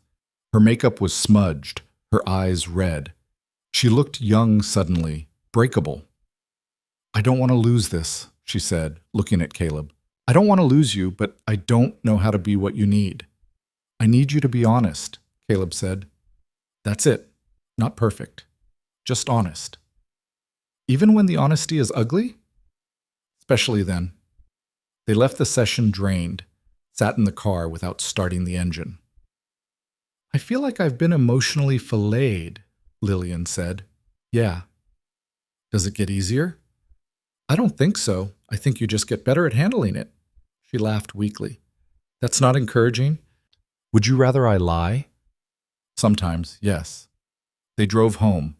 Emma was at a play date, wouldn't be back until 6. They had the house to themselves. Caleb made tea. Lillian sat at the kitchen table looking exhausted. Can I ask you something? She said. Sure. Do you still love me? The question was asked so quietly he almost didn't hear it. Caleb set down the kettle, turned to face her. I don't know, he said honestly. I love who you were. I love the mother of my child. I love the brilliant, terrifying woman I met 8 years ago. But do I love who you've become, the person who's been cruel and distant and absent? He paused. I'm not sure. I think maybe I'm grieving the relationship we had while trying to figure out if there's something worth building from what's left. Lillian absorbed this. That's fair? Do you love me? He asked. I think so. But I don't trust my own feelings anymore. I thought I loved my company, thought I loved success, thought those things would fulfill me. I was wrong about all of it. So how do I know what I feel for you is real and not just fear of being alone? I guess you don't. Not for sure. Then how do people do this? How do they trust their feelings enough to commit to another person? I think they take a leap, make a choice, decide to trust even without certainty. That sounds terrifying. It is. Lillian stood up, walked to the window. I've spent my entire life building certainty, control. And you're telling me real connection requires giving that up? I'm saying real connection requires risk. You can't control another person's feelings, can't guarantee outcomes. You can just show up and hope it's enough. What if it's not enough? Then at least you tried. She turned to look at him. Is trying enough for you? If I give this everything I have and we still fail, will you be okay with that? Caleb considered. I think so. I think I can live with failing if we actually tried. What I can't live with is the limbo we've been in. The slow death of something that could have been good if we'd fought for it. So we fight. If you want to. But you have to actually want it, Lillian. Not want to want it. Not do it because you're afraid of looking like a failure. You have to genuinely want to make this work. I do, she said. Then more firmly, I do want this. I want us. I want to be a family. I'm just scared I'm too broken to pull it off. You're not broken. You're hurt. There's a difference. Is there? Broken means unfixable. Hurt means healing is possible. You're hurting. We're both hurting. But we're not broken. Lillian walked back to the table, sat down across from him, reached out hesitantly and took his hand. He let her. I'm going to mess this up, she said. I'm going to have bad days and revert to old patterns. And disappoint you. Probably. And you're going to get frustrated with me. Doubt whether this is worth it. Wonder if you should have just cut your losses. Almost definitely. So what's the point? Caleb squeezed her hand. The point is we're trying. The point is Emma gets to see her parents actually fight for their relationship instead of quietly giving up. The point is maybe we become better people through this. Or maybe we just become people who tried. That's enough? It has to be. They sat there, hands linked, not solving anything but not running either. That night Emma came home full of energy from the playdate. She barely noticed the tension between her parents, too busy recounting every detail of her afternoon. And then Sophie's mom made us grilled cheese, and it had 3 kinds of cheese, Daddy, 3, and we played dress up, and I was an astronaut princess, and Sophie was a dinosaur doctor. Caleb listened, making appropriate sounds of amazement. Lillian watched them both, her expression unreadable. After Emma went to bed, they sat in the living room again. Their new routine, existing in shared space without the TV as a buffer. I talked to Patricia today, Lillian said. About taking a leave of absence. Caleb looked up. Seriously? 3 months. She'll run operations. I'll still be available for major decisions, but day-to-day stuff is hers. What will you do with 3 months? Figure out who I am when I'm not working. Spend time with Emma. Maybe actually learn to cook something besides burned pancakes. She paused. Try to be the partner you deserve. I don't need you to be anything except present. That's what I mean. They were quiet for a moment. When does the leave start? Caleb asked. 2 weeks. After the product launch. I need to see that through. Okay. You don't sound convinced. I've heard you say you'll pull back before. Forgive me for being skeptical. Lillian flinched but didn't argue. You're right to be skeptical. I've made promises I haven't kept. But I signed the paperwork today. It's official. 3 months starting October 1st. Why? Why what? Why now? What changed? She looked at him directly. Because last Wednesday, when I told you I'd resented Emma, I waited for you to leave, to tell me I was a terrible person and you were done. And you didn't. You just listened. And I realized I've been so afraid of failing that I've already failed. I've been protecting myself from the worst-case scenario by creating it. And you're done protecting yourself? I'm going to try to be. It wasn't a grand declaration, wasn't a promise of perfect change, but it was something. Over the next week, Caleb watched Lillian carefully, looking for signs she was already backing out, already finding excuses to delay the leave, but she seemed committed. She delegated projects, trained Patricia on systems, started actually leaving work at reasonable hours. On Thursday, she came home at 5:30 and found Caleb helping Emma with homework. What's 7 times 8? He was asking. 56? Good. What about 9 times 7? Emma's face scrunched up. 60? 3? Try again. I hate multiplication. You don't hate it. You're just learning it. Can I hate learning it? Lillian laughed from the doorway. They both looked up, startled. You're home, Emma said, stating the obvious. I am. Need help with homework? Do you know multiplication? I have an engineering degree. I think I can handle third-grade math. Emma looked skeptical, but scooted over. Lillian sat down at the table, looked at the worksheet, and immediately went pale. This is third-grade math, she asked. Emma's in first grade, Caleb corrected. But yeah, they're doing multiplication basics. I thought I was good at math. You are good at math. Advanced calculus, not necessarily multiplication tables. 7 times 9 is 63, Lillian said to Emma. You had the right number. Wrong problem. Emma brightened. Oh, so 9 times 7 is also 63? Exactly. Multiplication is commutative. The order doesn't matter. Commuta what?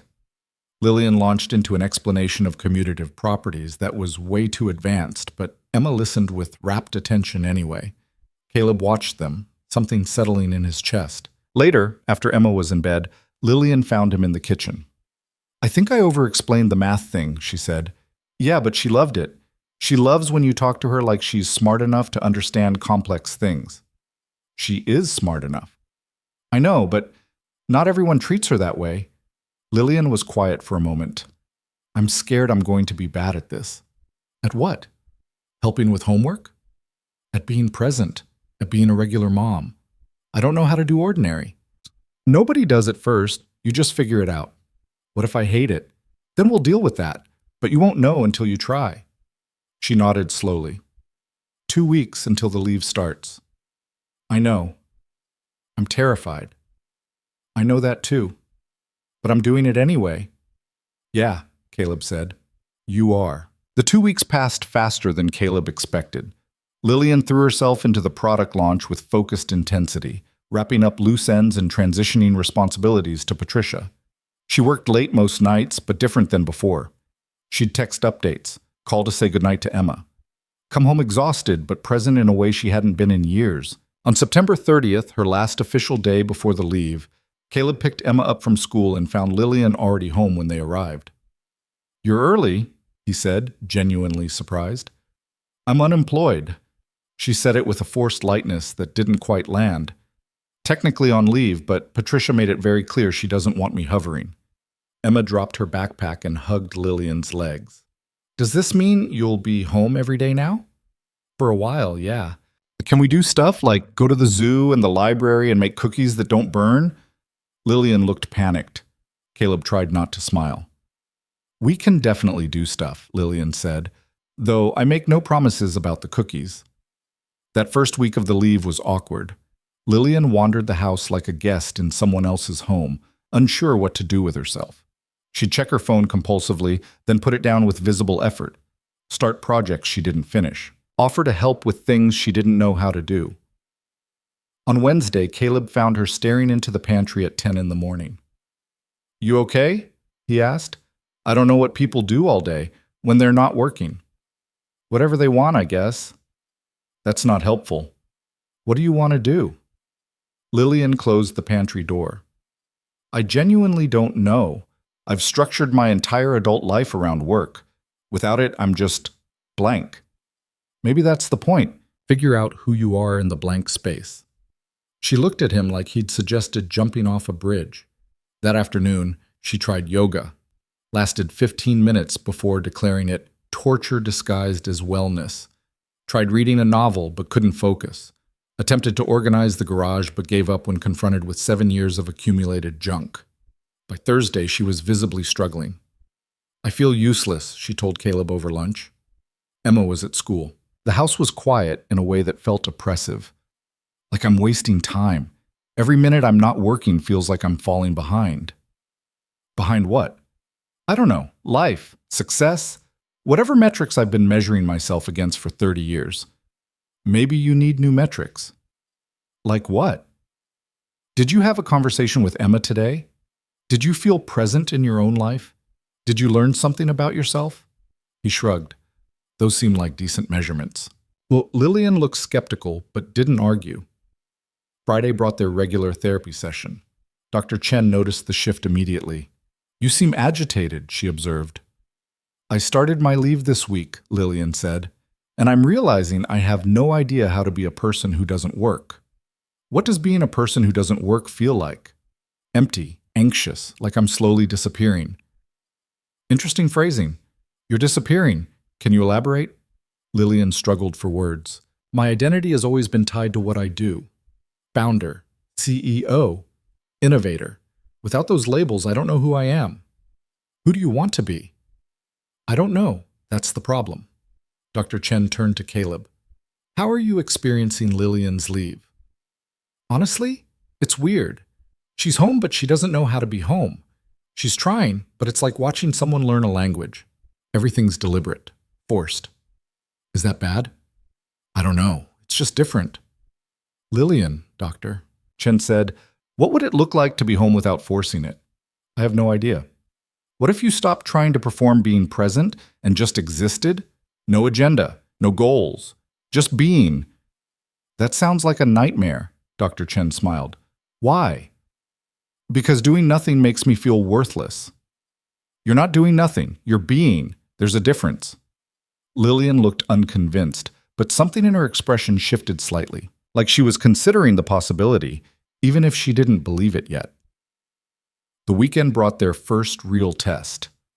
Emma had a soccer game Saturday morning, something Lillian had never attended. Too many conflicts, too many board meetings and investor calls. She woke up Saturday anxious. "What if I don't know the other parents?" she said, getting dressed. "What if they judge me for never showing up before?" "They probably will," Caleb said. "Just being honest." "That's not comforting." "You wanted honesty." She glared at him, but finished getting ready. The soccer field was exactly as anxiety-inducing as Lillian had feared. Other parents clustered in familiar groups, laughing and chatting. They had inside jokes and shared history. Lillian stood on the sideline looking lost. Emma spotted her and waved enthusiastically. "Mommy, you came!" Several parents turned to look. Caleb saw the recognition on their faces. The whispers. Emma's mom finally showing up. "Just ignore them," he muttered. "Easy for you to say. You're the beloved parent who's always here." "You want me to apologize for that?" "No. I want to not feel like everyone's judging me." "Then stop caring what they think." Easier said than done. Lillian stood rigid through the game, clapping at appropriate moments but clearly uncomfortable. Emma played with extra enthusiasm, showing off for her mother. She scored a goal and immediately looked to the sidelines to make sure Lillian had seen. "I saw it!" Lillian yelled, surprising herself with her volume. Emma beamed. After the game, one of the other mothers approached. Karen, Caleb remembered. Her daughter Mia was in Emma's class. "Nice to finally meet you," Karen said, her smile sharp. "Emma talks about you all the time. We were starting to think you were imaginary." Lillian's spine went rigid. "I've been busy." "I'm sure. Running a company must be demanding." The emphasis on demanding made it clear what Karen thought of Lillian's priorities. "It was," Lillian said evenly. "I'm taking time off now, to be more present." How wonderful. Emma must be thrilled. It was an innocent statement loaded with judgment. Caleb stepped in before Lillian could respond. "We should get going. Promised Emma ice cream if she scored." They left. In the car, Lillian was silent. "You okay?" Caleb asked. "That woman hated me. She doesn't know you." "She knows I've been absent, that's enough. So prove her wrong. Show up. Keep showing up. Eventually they'll see you differently." "What if they don't?" "Then they don't. But you're not doing this for them. You're doing it for Emma." In the back seat, Emma was replaying her goal. "Did you see how I kicked it, Mommy? Did you see?" "I saw, sweetheart. It was perfect." "Are you coming to my next game?" Lillian hesitated. Caleb held his breath. "Yes," Lillian said. "I'll be at all of them." "Really? All of them?" "All of them." Emma shrieked with joy. Lillian met Caleb's eyes in the rearview mirror. She looked terrified, but determined. The following week settled into something resembling routine.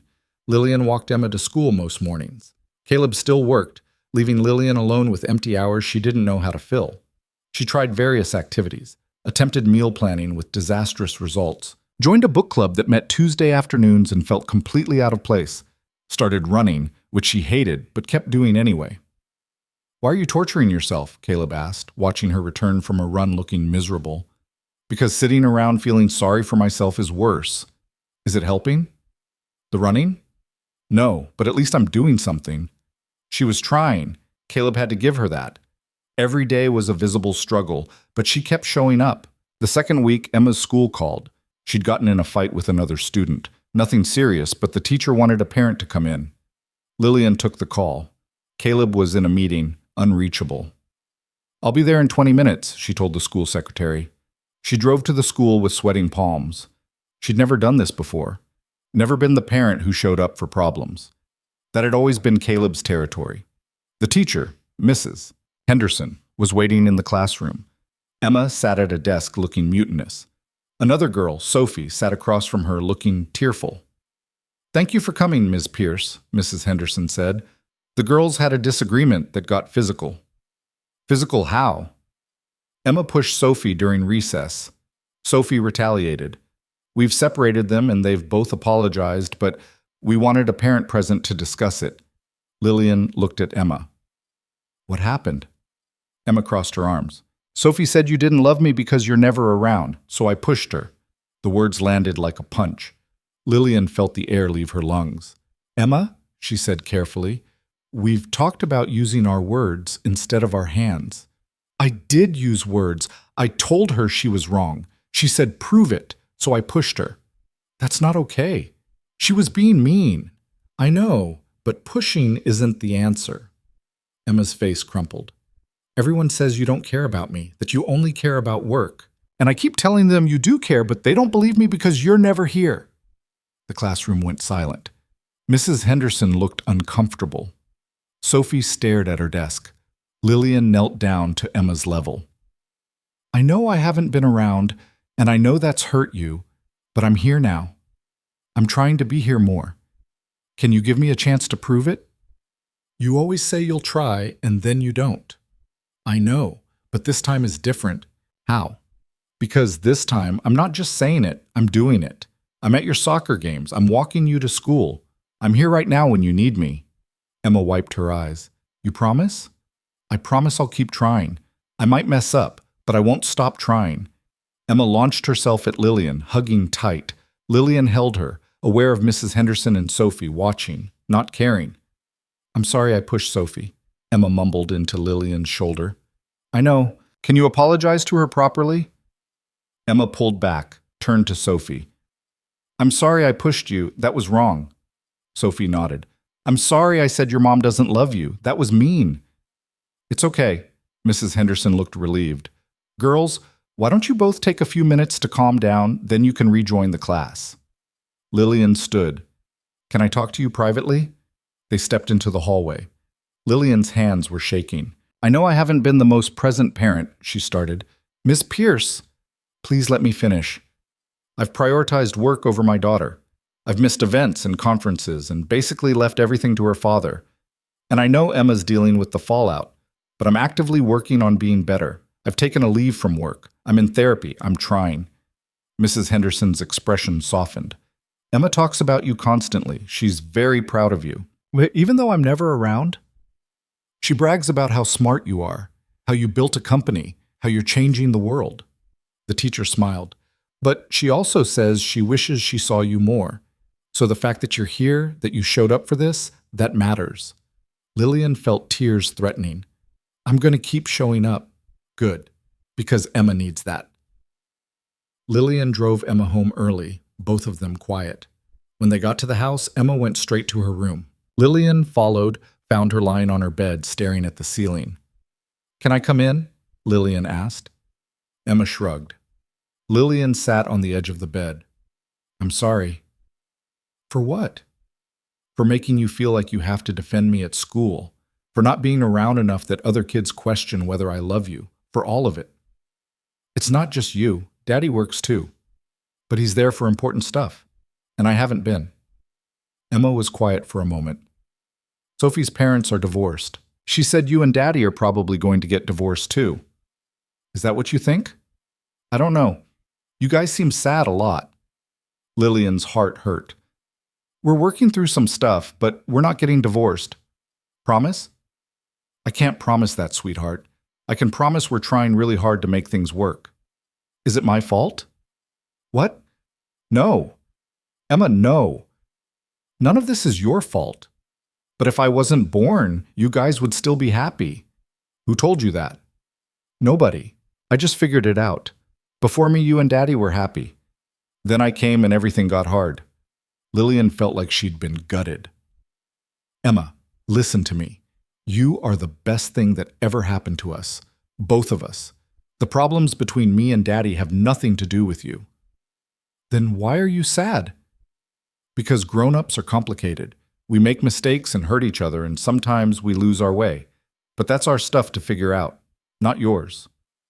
Emma rolled over to face her. Do you love Daddy? Yes. Does he love you? I think so. I hope so. Then why is it so hard? Because love isn't enough by itself. You also need honesty and effort and showing up even when it's uncomfortable. And for a while we weren't doing those things, but we're trying to do better. Emma processed this. Can I ask you something? Anything. Do you wish you didn't have me? The question destroyed something in Lillian. She pulled Emma into her lap, held her tight. Never. Not once. Not ever. You're the most important thing in my life. I might not always show it right, but you matter more than anything, more than work, more than money, more than anything. Then why do you work so much? Because I'm scared. And work is something I know how to do. Being a mom is harder. I mess it up constantly, but I'm learning. And I promise you, I'm going to keep learning.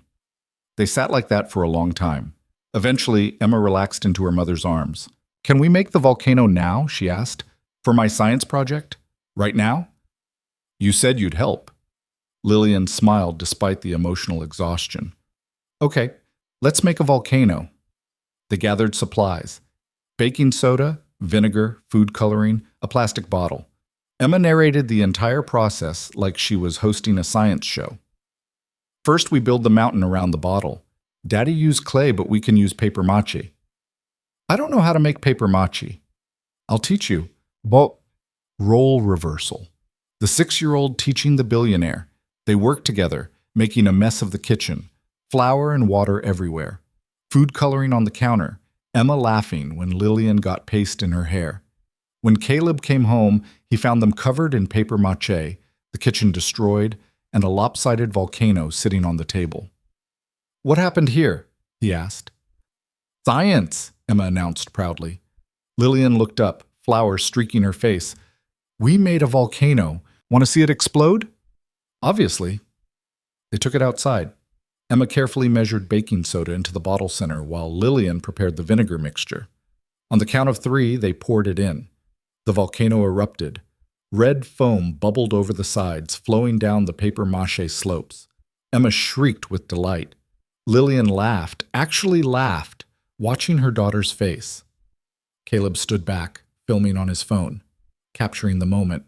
His daughter and partner, covered in craft supplies, celebrating a successful science project.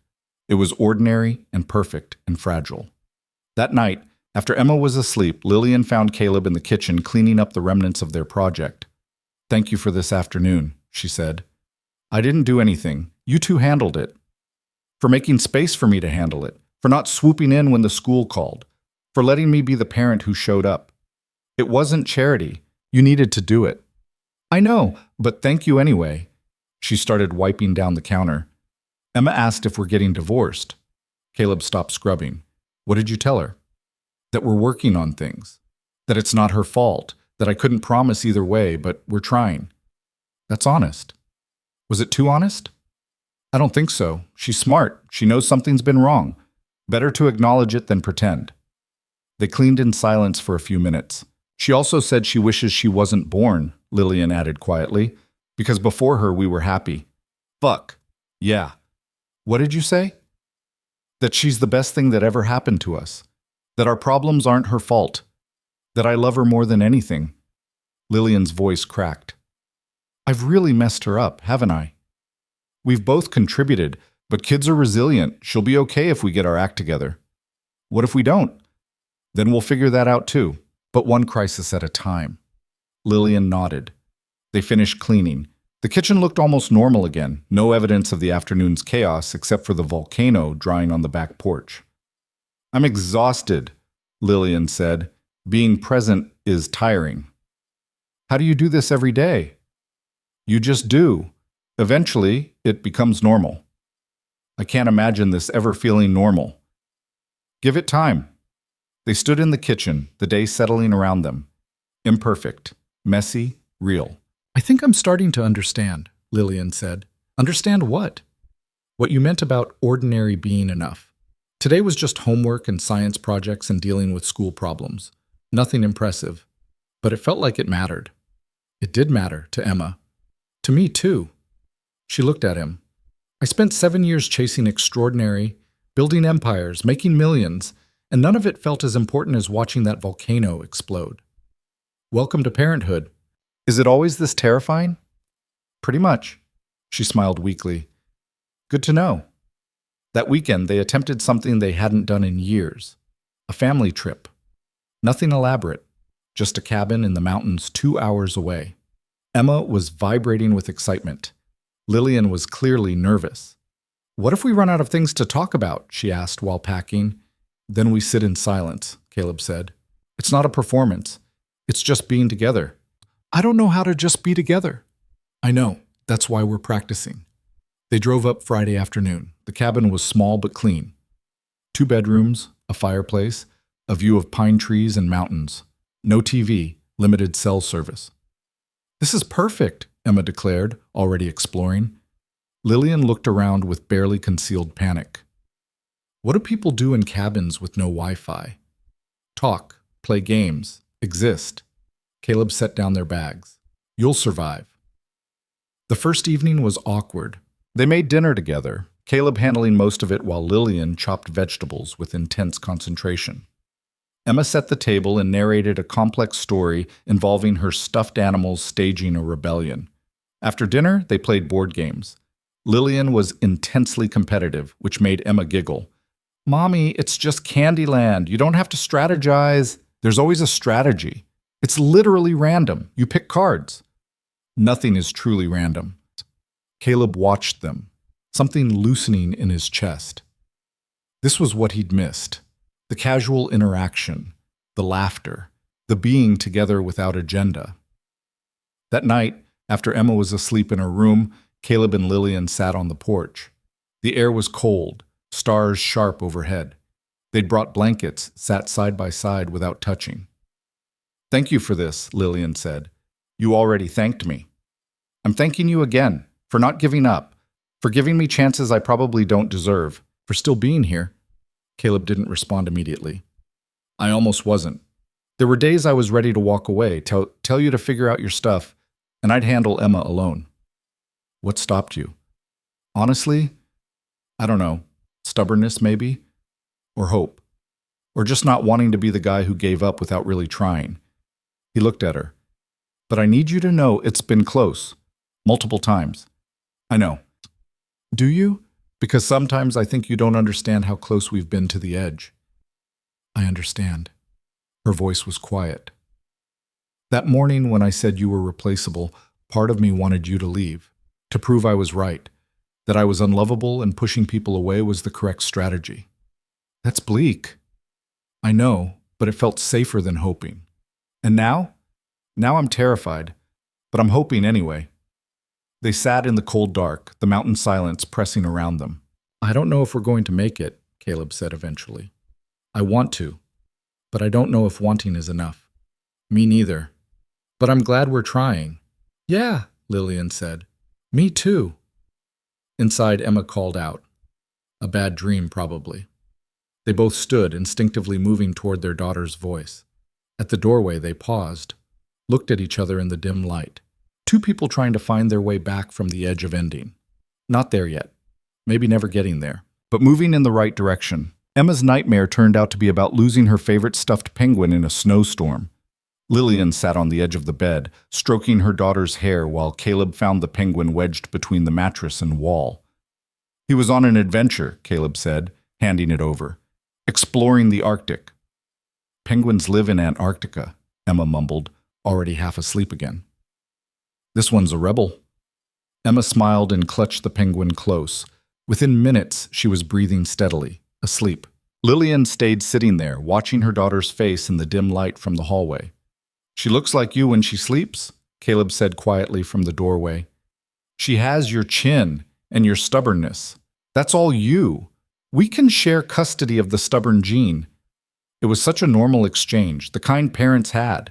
Caleb felt the weight of it, how close they'd come to never having these moments again. They returned to the porch, neither ready for sleep yet. Can I ask you something? Lillian said after a while. Sure. When you said you almost left multiple times, what kept you from actually doing it? Caleb thought about it. Emma, partly, not wanting to disrupt her life more than necessary, but also, he paused, searching for words. I kept thinking about what we used to be. That first night we met, talking until 3 a.m, the way you challenged me, made me think differently. And I couldn't reconcile that person with who you'd become.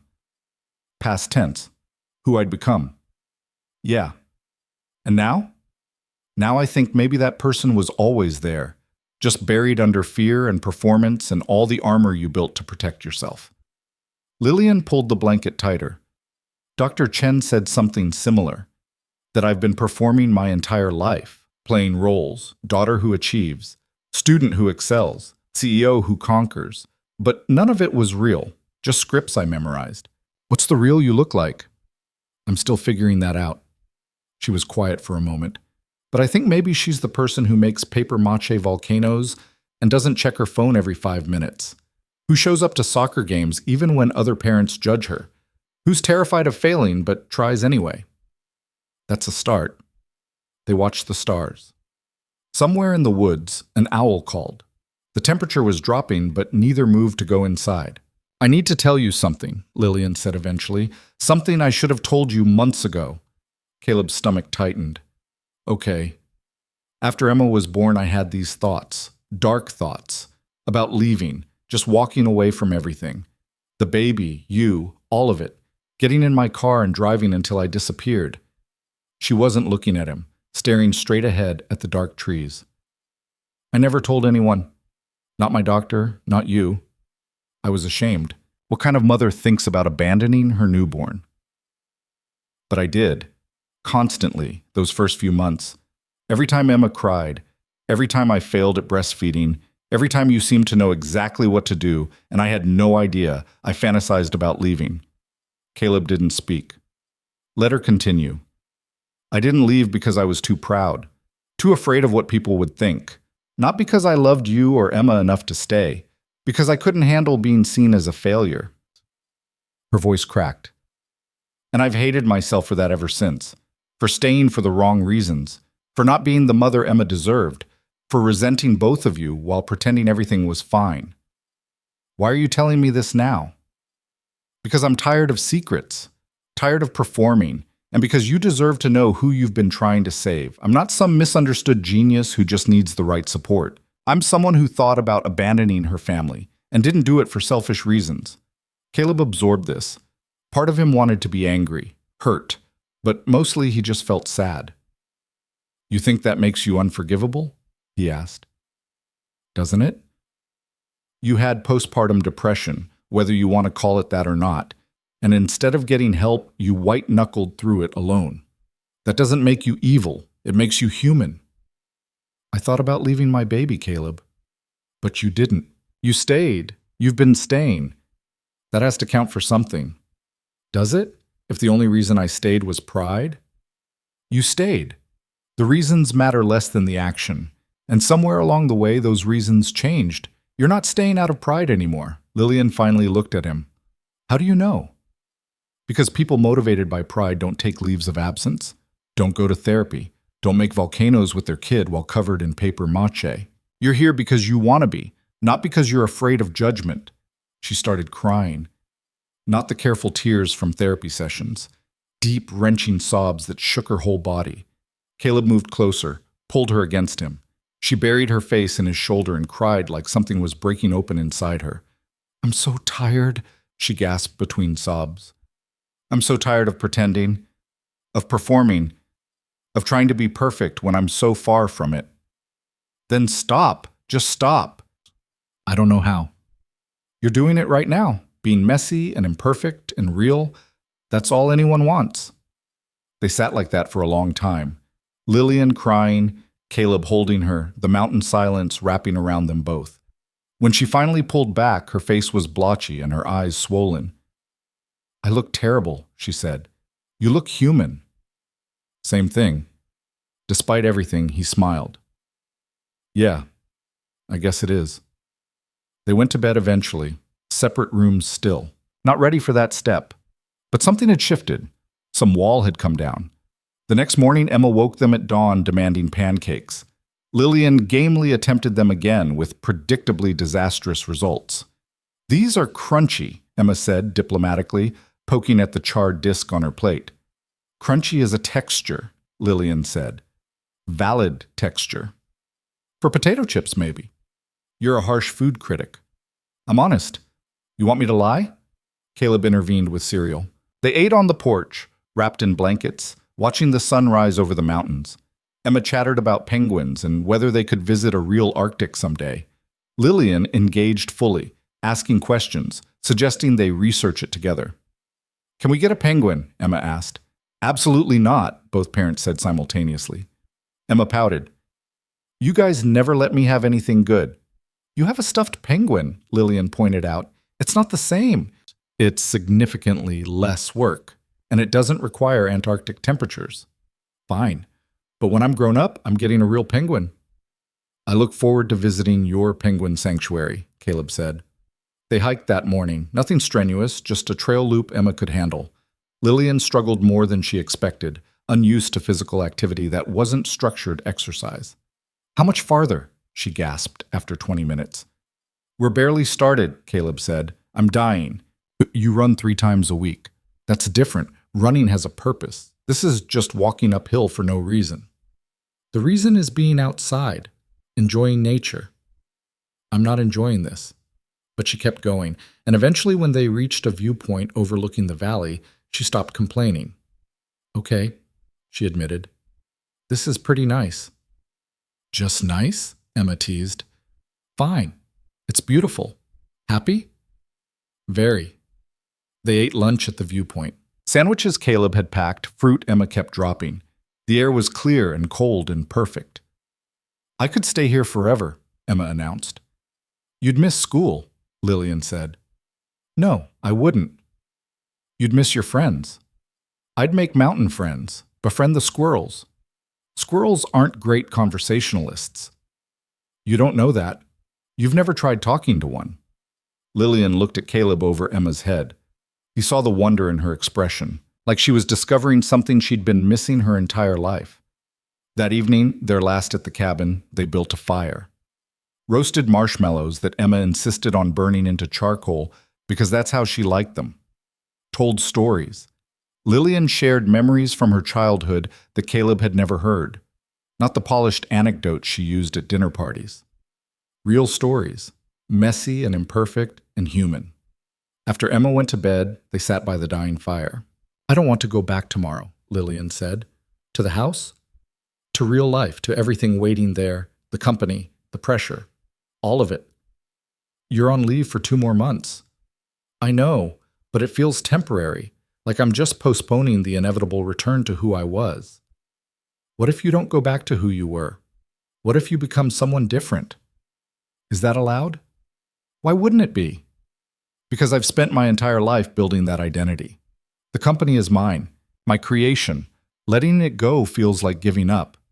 Or it feels like trusting other people, letting go of control, growing beyond what you built." Lillian poked at the fire with a stick. "Patricia called yesterday."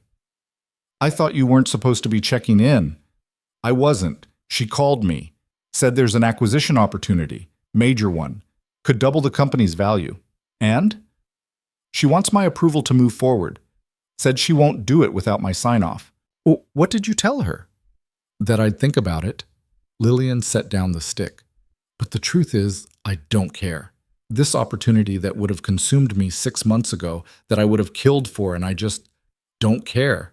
I'd rather be here making burnt pancakes with Emma. That's not a bad thing, isn't it? I built this company from nothing. It's my legacy, and I'm realizing I don't actually care about it anymore. Maybe your legacy isn't the company. Maybe it's Emma, or the person you become after working through all this. That feels like settling. Or it feels like growth, recognizing that what you thought you wanted isn't actually what matters. Lillian was quiet for a long time. The fire crackled. Somewhere in the distance, a coyote howled. "What if I sell it?" she said suddenly. Caleb looked at her. "The company?" "Patricia's been dropping hints about wanting to buy me out. I've been ignoring her because selling felt like failure. But what if it's not? What if it's the smart move? Is this what you want or what you think you should want?" "I don't know, that's the problem. I've spent so long performing that I can't tell the difference anymore." "Then sit with it. Don't make any decisions yet. You've got time." She nodded slowly. "You're right. I'm just scared that if I step away completely, I'll have nothing left, no purpose, no identity." "You'll have you, isn't that enough?" "I don't know who that is yet." "Then the next few months are for figuring it out." They sat until the fire died to embers. When they finally went inside, Lillian paused at her bedroom door. "Caleb?" He turned. "Thank you. For this weekend. For everything. You already thanked me." "I know, but I needed to say it again." She hesitated. "I know I don't deserve your patience, your willingness to keep trying, but I'm grateful for it anyway. We're all doing our best. That's all we can do." She smiled faintly. "Your best is significantly better than mine." "That's not true. Your best is just different, and you're getting better at it."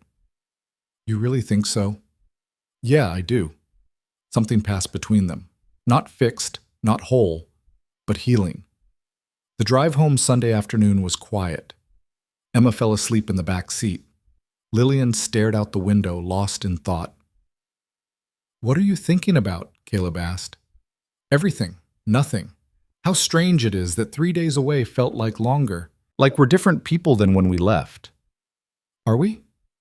"I think maybe I am. Not completely, but starting to be." When they got home, there was a package on the doorstep. Lillian opened it while Caleb carried bags inside. Her face went pale. "What is it?" he asked. She held up a framed photo, the three of them at Emma's birthday party 2 years ago, smiling, looking happy. A note was attached in handwriting Caleb didn't recognize. "From Marcus," Lillian said quietly. "Says he's been thinking about me. Hopes I'm doing well." Caleb felt ice in his stomach. "That's inappropriate." "I know. Are you going to respond?" "No." She looked at him. "I'm going to block his number and tell Patricia to make sure he's not at any company events I might attend in the future. And if you want, I'll forward the note to you so you know I'm not hiding anything." "You don't have to do that." "I know, but I want to. Transparency, remember?" She forwarded the note while standing in the kitchen, then blocked Marcus's number. Then called Patricia and explained the situation calmly and professionally. Caleb listened, something loosening in his chest. When she hung up, she looked exhausted. Patricia was mortified. Said she had no idea he was still trying to contact me. She's going to handle it. "Okay. Are we okay?" "Yeah, we're okay." And they were. Not perfect, but okay. The following weeks settled into new rhythms. Lillian still struggled with unstructured time, but fought through it. She started volunteering at Emma's school twice a week, helped with reading groups despite having no idea what she was doing. The other mothers slowly warmed to her, not everyone. Karen remained skeptical, but most gave her a chance. She picked up hobbies, tried pottery and was terrible at it, attempted watercolor painting with slightly better results, started a garden that would probably die within weeks but was trying anyway. She and Caleb continued therapy. Individual and couples sessions. Some weeks were harder than others. They fought about division of labor, about Lillian's tendency to micromanage when she got anxious, about Caleb's habit of absorbing resentment instead of expressing it. But they kept showing up. 6 weeks into the leave, during a couples session, Dr. Chen asked them to describe their relationship in one word. Caleb thought for a moment. "Hopeful." Lillian looked surprised. Really? Yeah, we're not there yet, but I'm hopeful we can be. Lillian, Dr. Chen prompted. Your word? Terrifying, Lillian said, then reconsidering, but also hopeful, terrifyingly hopeful. Why terrifying? Because hope means I have something to lose. For years, I've been emotionally checked out, safe. If we failed, I could tell myself I never really tried. But now I'm trying, really trying. And if we still fail, I can't blame anyone but myself. What makes you think you'll fail? Dr. Chen asked. History, patterns. The fact that I'm fundamentally broken in ways that might be unfixable. You're not broken, Caleb said. Stop saying that. How do you know? Because broken things don't heal, and you're healing, slowly, messily, but it's happening. Lillian looked at him with an expression he couldn't quite read. Gratitude mixed with disbelief, mixed with something that might have been love. I don't know if I'm healing or just performing healing, she admitted. Does it matter? Dr. Chen asked. If the actions are the same, if you're showing up and trying, does the internal motivation matter as much as you think it does? It feels like it should. Why? Because real change should feel real, shouldn't it? Not like I'm play acting at being a better person. What if becoming a better person requires play acting at first, practicing behaviors until they become natural? Lillian considered this. You're saying fake it till you make it? I'm saying that change is often mechanical before it's authentic. You practice showing up until showing up becomes habit. You practice being present until presence becomes natural. The feelings follow the actions, not the other way around. It was a revelation Lillian clearly needed time to process. That night, she brought it up with Caleb while they were cleaning up after dinner. Do you think I'm faking this? She asked. Being present, trying to be better. Is it real or am I just going through motions? Does it feel fake to you? Sometimes, but sometimes it feels real. Like this afternoon when Emma showed me her spelling test and I was genuinely proud. Not performing pride, actually feeling it. Then it's real. But other times I catch myself thinking about work, about the acquisition Patricia's handling, about emails I'm not supposed to be checking, and I feel like a fraud. Everyone's mind wanders. That doesn't make you fake. How do you do it? Stay present without effort? Who says it's without effort? I work at it too. Some days are easier than others, but that's life. Nobody's present every second. Lillian dried a plate thoughtfully. I think I've been holding myself to impossible standards. Perfect mother, perfect partner, perfect CEO. And when I couldn't be perfect, I gave up entirely rather than accepting good enough. Sounds about right. That's deeply dysfunctional. Welcome to being human. She almost smiled. Is everyone this mess? Pretty much. They just hide it better. I'm not good at hiding anymore. Good. Hiding is what got us here. They finished the dishes. Emma was already in bed, reading under the covers with a flashlight, even though she wasn't supposed to. Should we tell her to turn off the light? Lillian asked. Probably. Neither of them moved. Let her read, Lillian decided. Worst case, she's tired tomorrow. Rebellious parenting. I like it. Don't get used to it. I'm still figuring out what kind of parent I want to be. You're doing fine. Am I? I still feel like I'm stumbling through this. That's what parenting is. Stumbling through and hoping you don't mess them up too badly. Lillian laughed. That's bleak. That's realistic.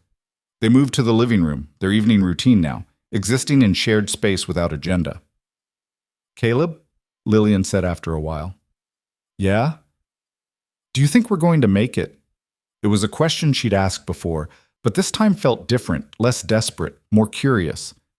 I think we have a real chance, he said carefully.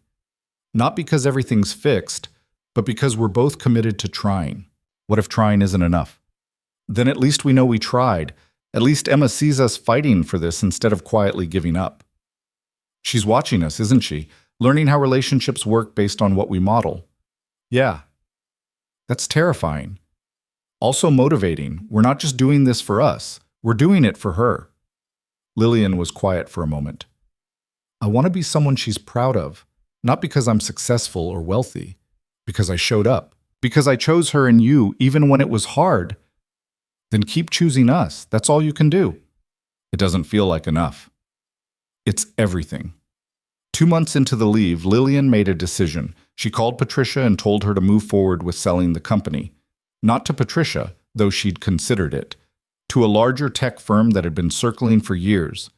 The sale would take months to finalize, legal work and negotiations and approvals. But the decision was made. She told Caleb over dinner. "You're sure?" he asked. "No, but I'm doing it anyway." "What will you do after?" "I don't know. That's the terrifying part. But also the exciting part. I can figure out who I am without the company defining me." Emma looked up from her spaghetti. "Does this mean you'll be home more?" "Yeah, Bug. It does." "Forever?" "For as long as you want me around." "What about when I'm a teenager and don't want you around?" Lillian smiled. "Then I'll be around anyway. That's what parents do." "Annoying." "Exactly." The sale went through smoother than expected.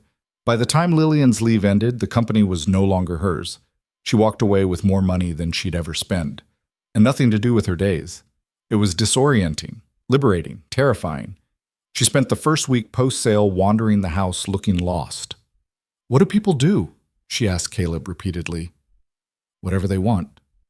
"That's not helpful." "Start small." "What do you want to do today?"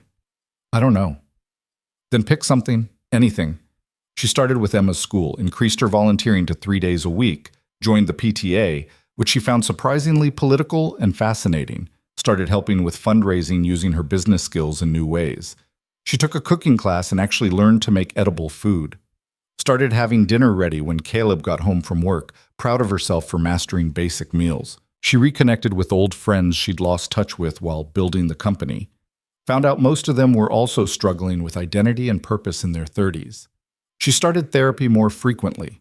Individual sessions twice a week where she unpacked her childhood and perfectionism and fear of vulnerability.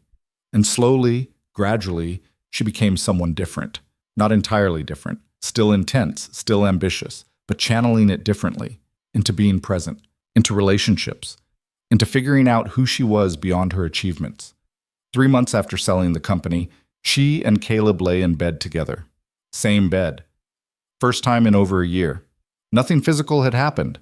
They just decided to try sharing space again, see how it felt. "This is weird," Lillian said into the darkness. "Yeah. But good weird?" "I think so." They lay in silence for a while. "I love you," Lillian said suddenly. "I don't know if I've said that recently, but I do. Love you." Caleb rolled to face her. "I love you too." "Do you mean it or are you just saying it?" "I mean it. It's complicated and messy and not the same as it was 8 years ago. But yeah, I love you. Even though I'm a disaster?"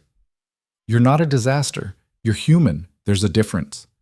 She reached for his hand. He let her take it. "Thank you," she whispered, "for not giving up on me. Thank you for not giving up on yourself."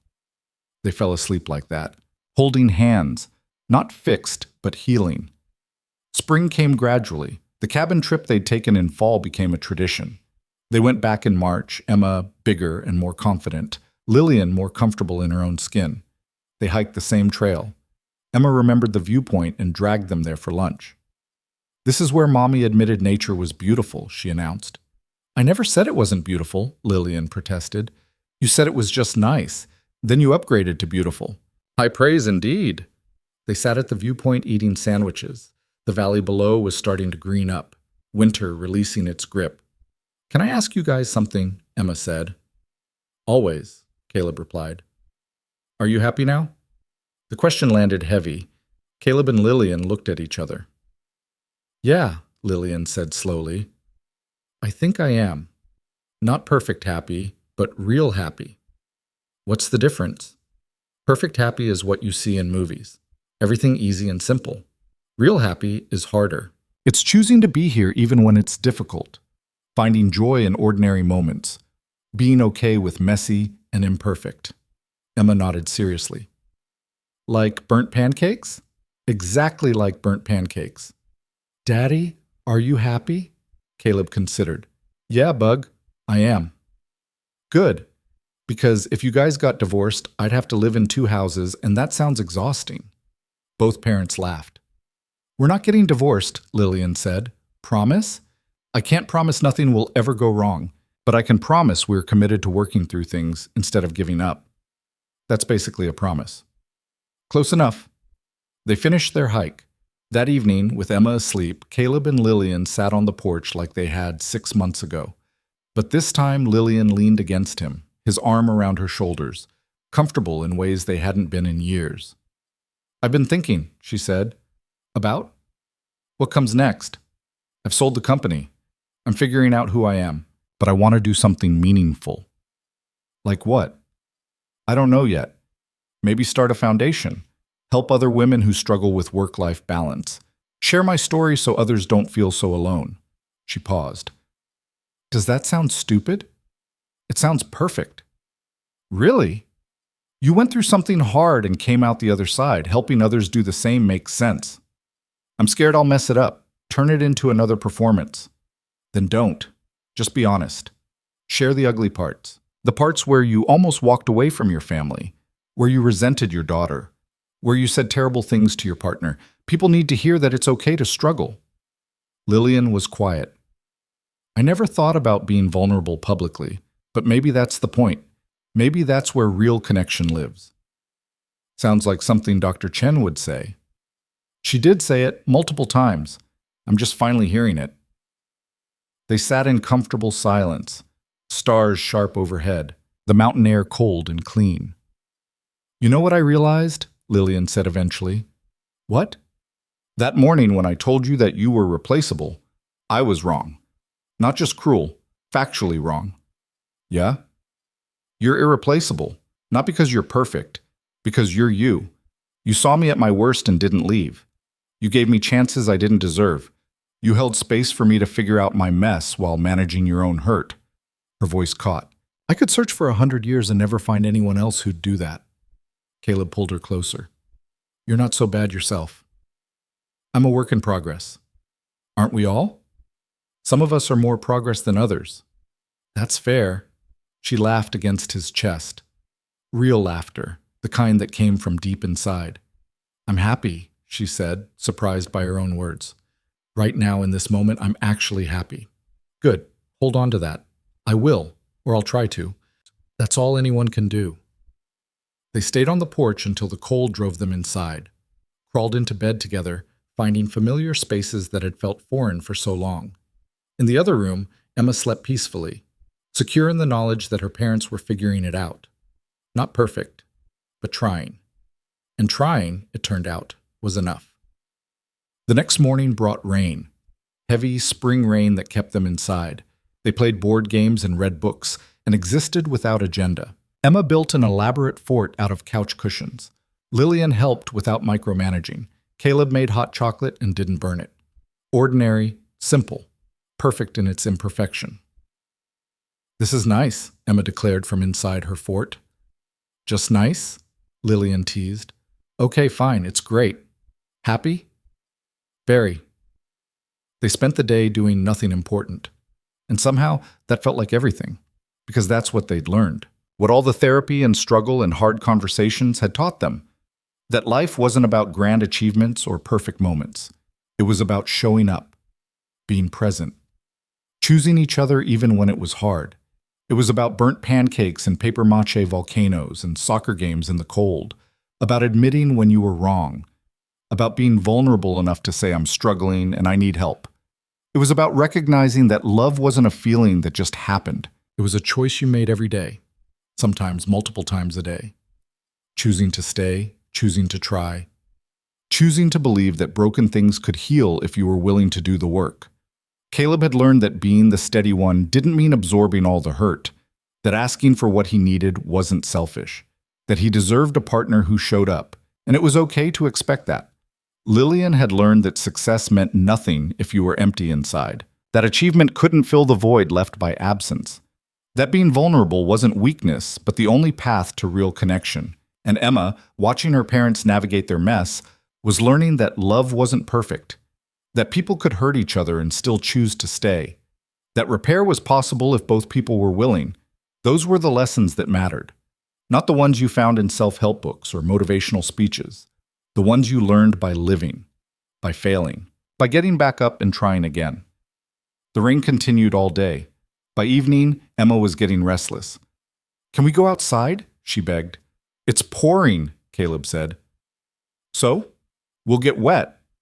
Lillian looked at Caleb. He shrugged. "Why not?" They went outside in the rain. No jackets, no umbrellas, just running around in the downpour like idiots. Emma shrieked with joy.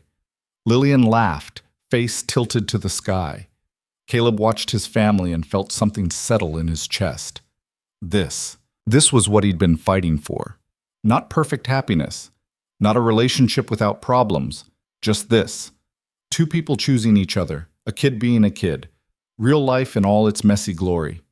They came inside soaked and freezing, changed into dry clothes. Lillian made actual edible soup while Caleb got the fire going. They ate in the warm cabin while rain drummed on the roof. "Best day ever," Emma announced. "We literally did nothing," Lillian said. "Exactly." Later, after Emma was asleep, Caleb and Lillian stood at the window watching the rain. "I've been thinking about what you said," Lillian murmured, "about being irreplaceable." "Yeah? You are too. Irreplaceable. I spent years looking for something outside myself to fill the emptiness. Success, achievement, validation. And I missed what was right in front of me. A person who saw me. Actually saw me. Not the performance. The real mess underneath. I see you. I know. And for the first time, I'm okay being seen. Even the ugly parts. Maybe especially the ugly parts." Caleb kissed the top of her head. "The ugly parts are what make you human." "That's a generous interpretation." "It's the truth." They stood together watching the storm. Two people who'd almost lost everything, who'd stood at the edge of ending and chosen to step back. To try. To believe that healing was possible. It hadn't been easy. It wasn't finished. There would be hard days ahead, setbacks and struggles and moments of doubt. But they'd learned something crucial, that love wasn't about never failing. It was about failing and choosing to try anyway, about being brave enough to be vulnerable, about seeing each other's flaws and deciding they were worth working through. That was the story. Not about a billionaire who told her partner he was replaceable, about two people who lost themselves and found their way back, not to who they were before, to something different, something real. And in the end, that was all that mattered. Not the money or the success or the perfect Instagram moments. Just two imperfect people choosing each other every day, even when it was hard, especially when it was hard. Because that's what love actually was. Not a feeling, a choice, made over and over again, in big moments and small ones, in mountain cabins and kitchen tables and ordinary Tuesdays that felt like endings but turned into beginnings. The rain continued through the night. By morning it had cleared. The world washed clean, starting fresh, like them.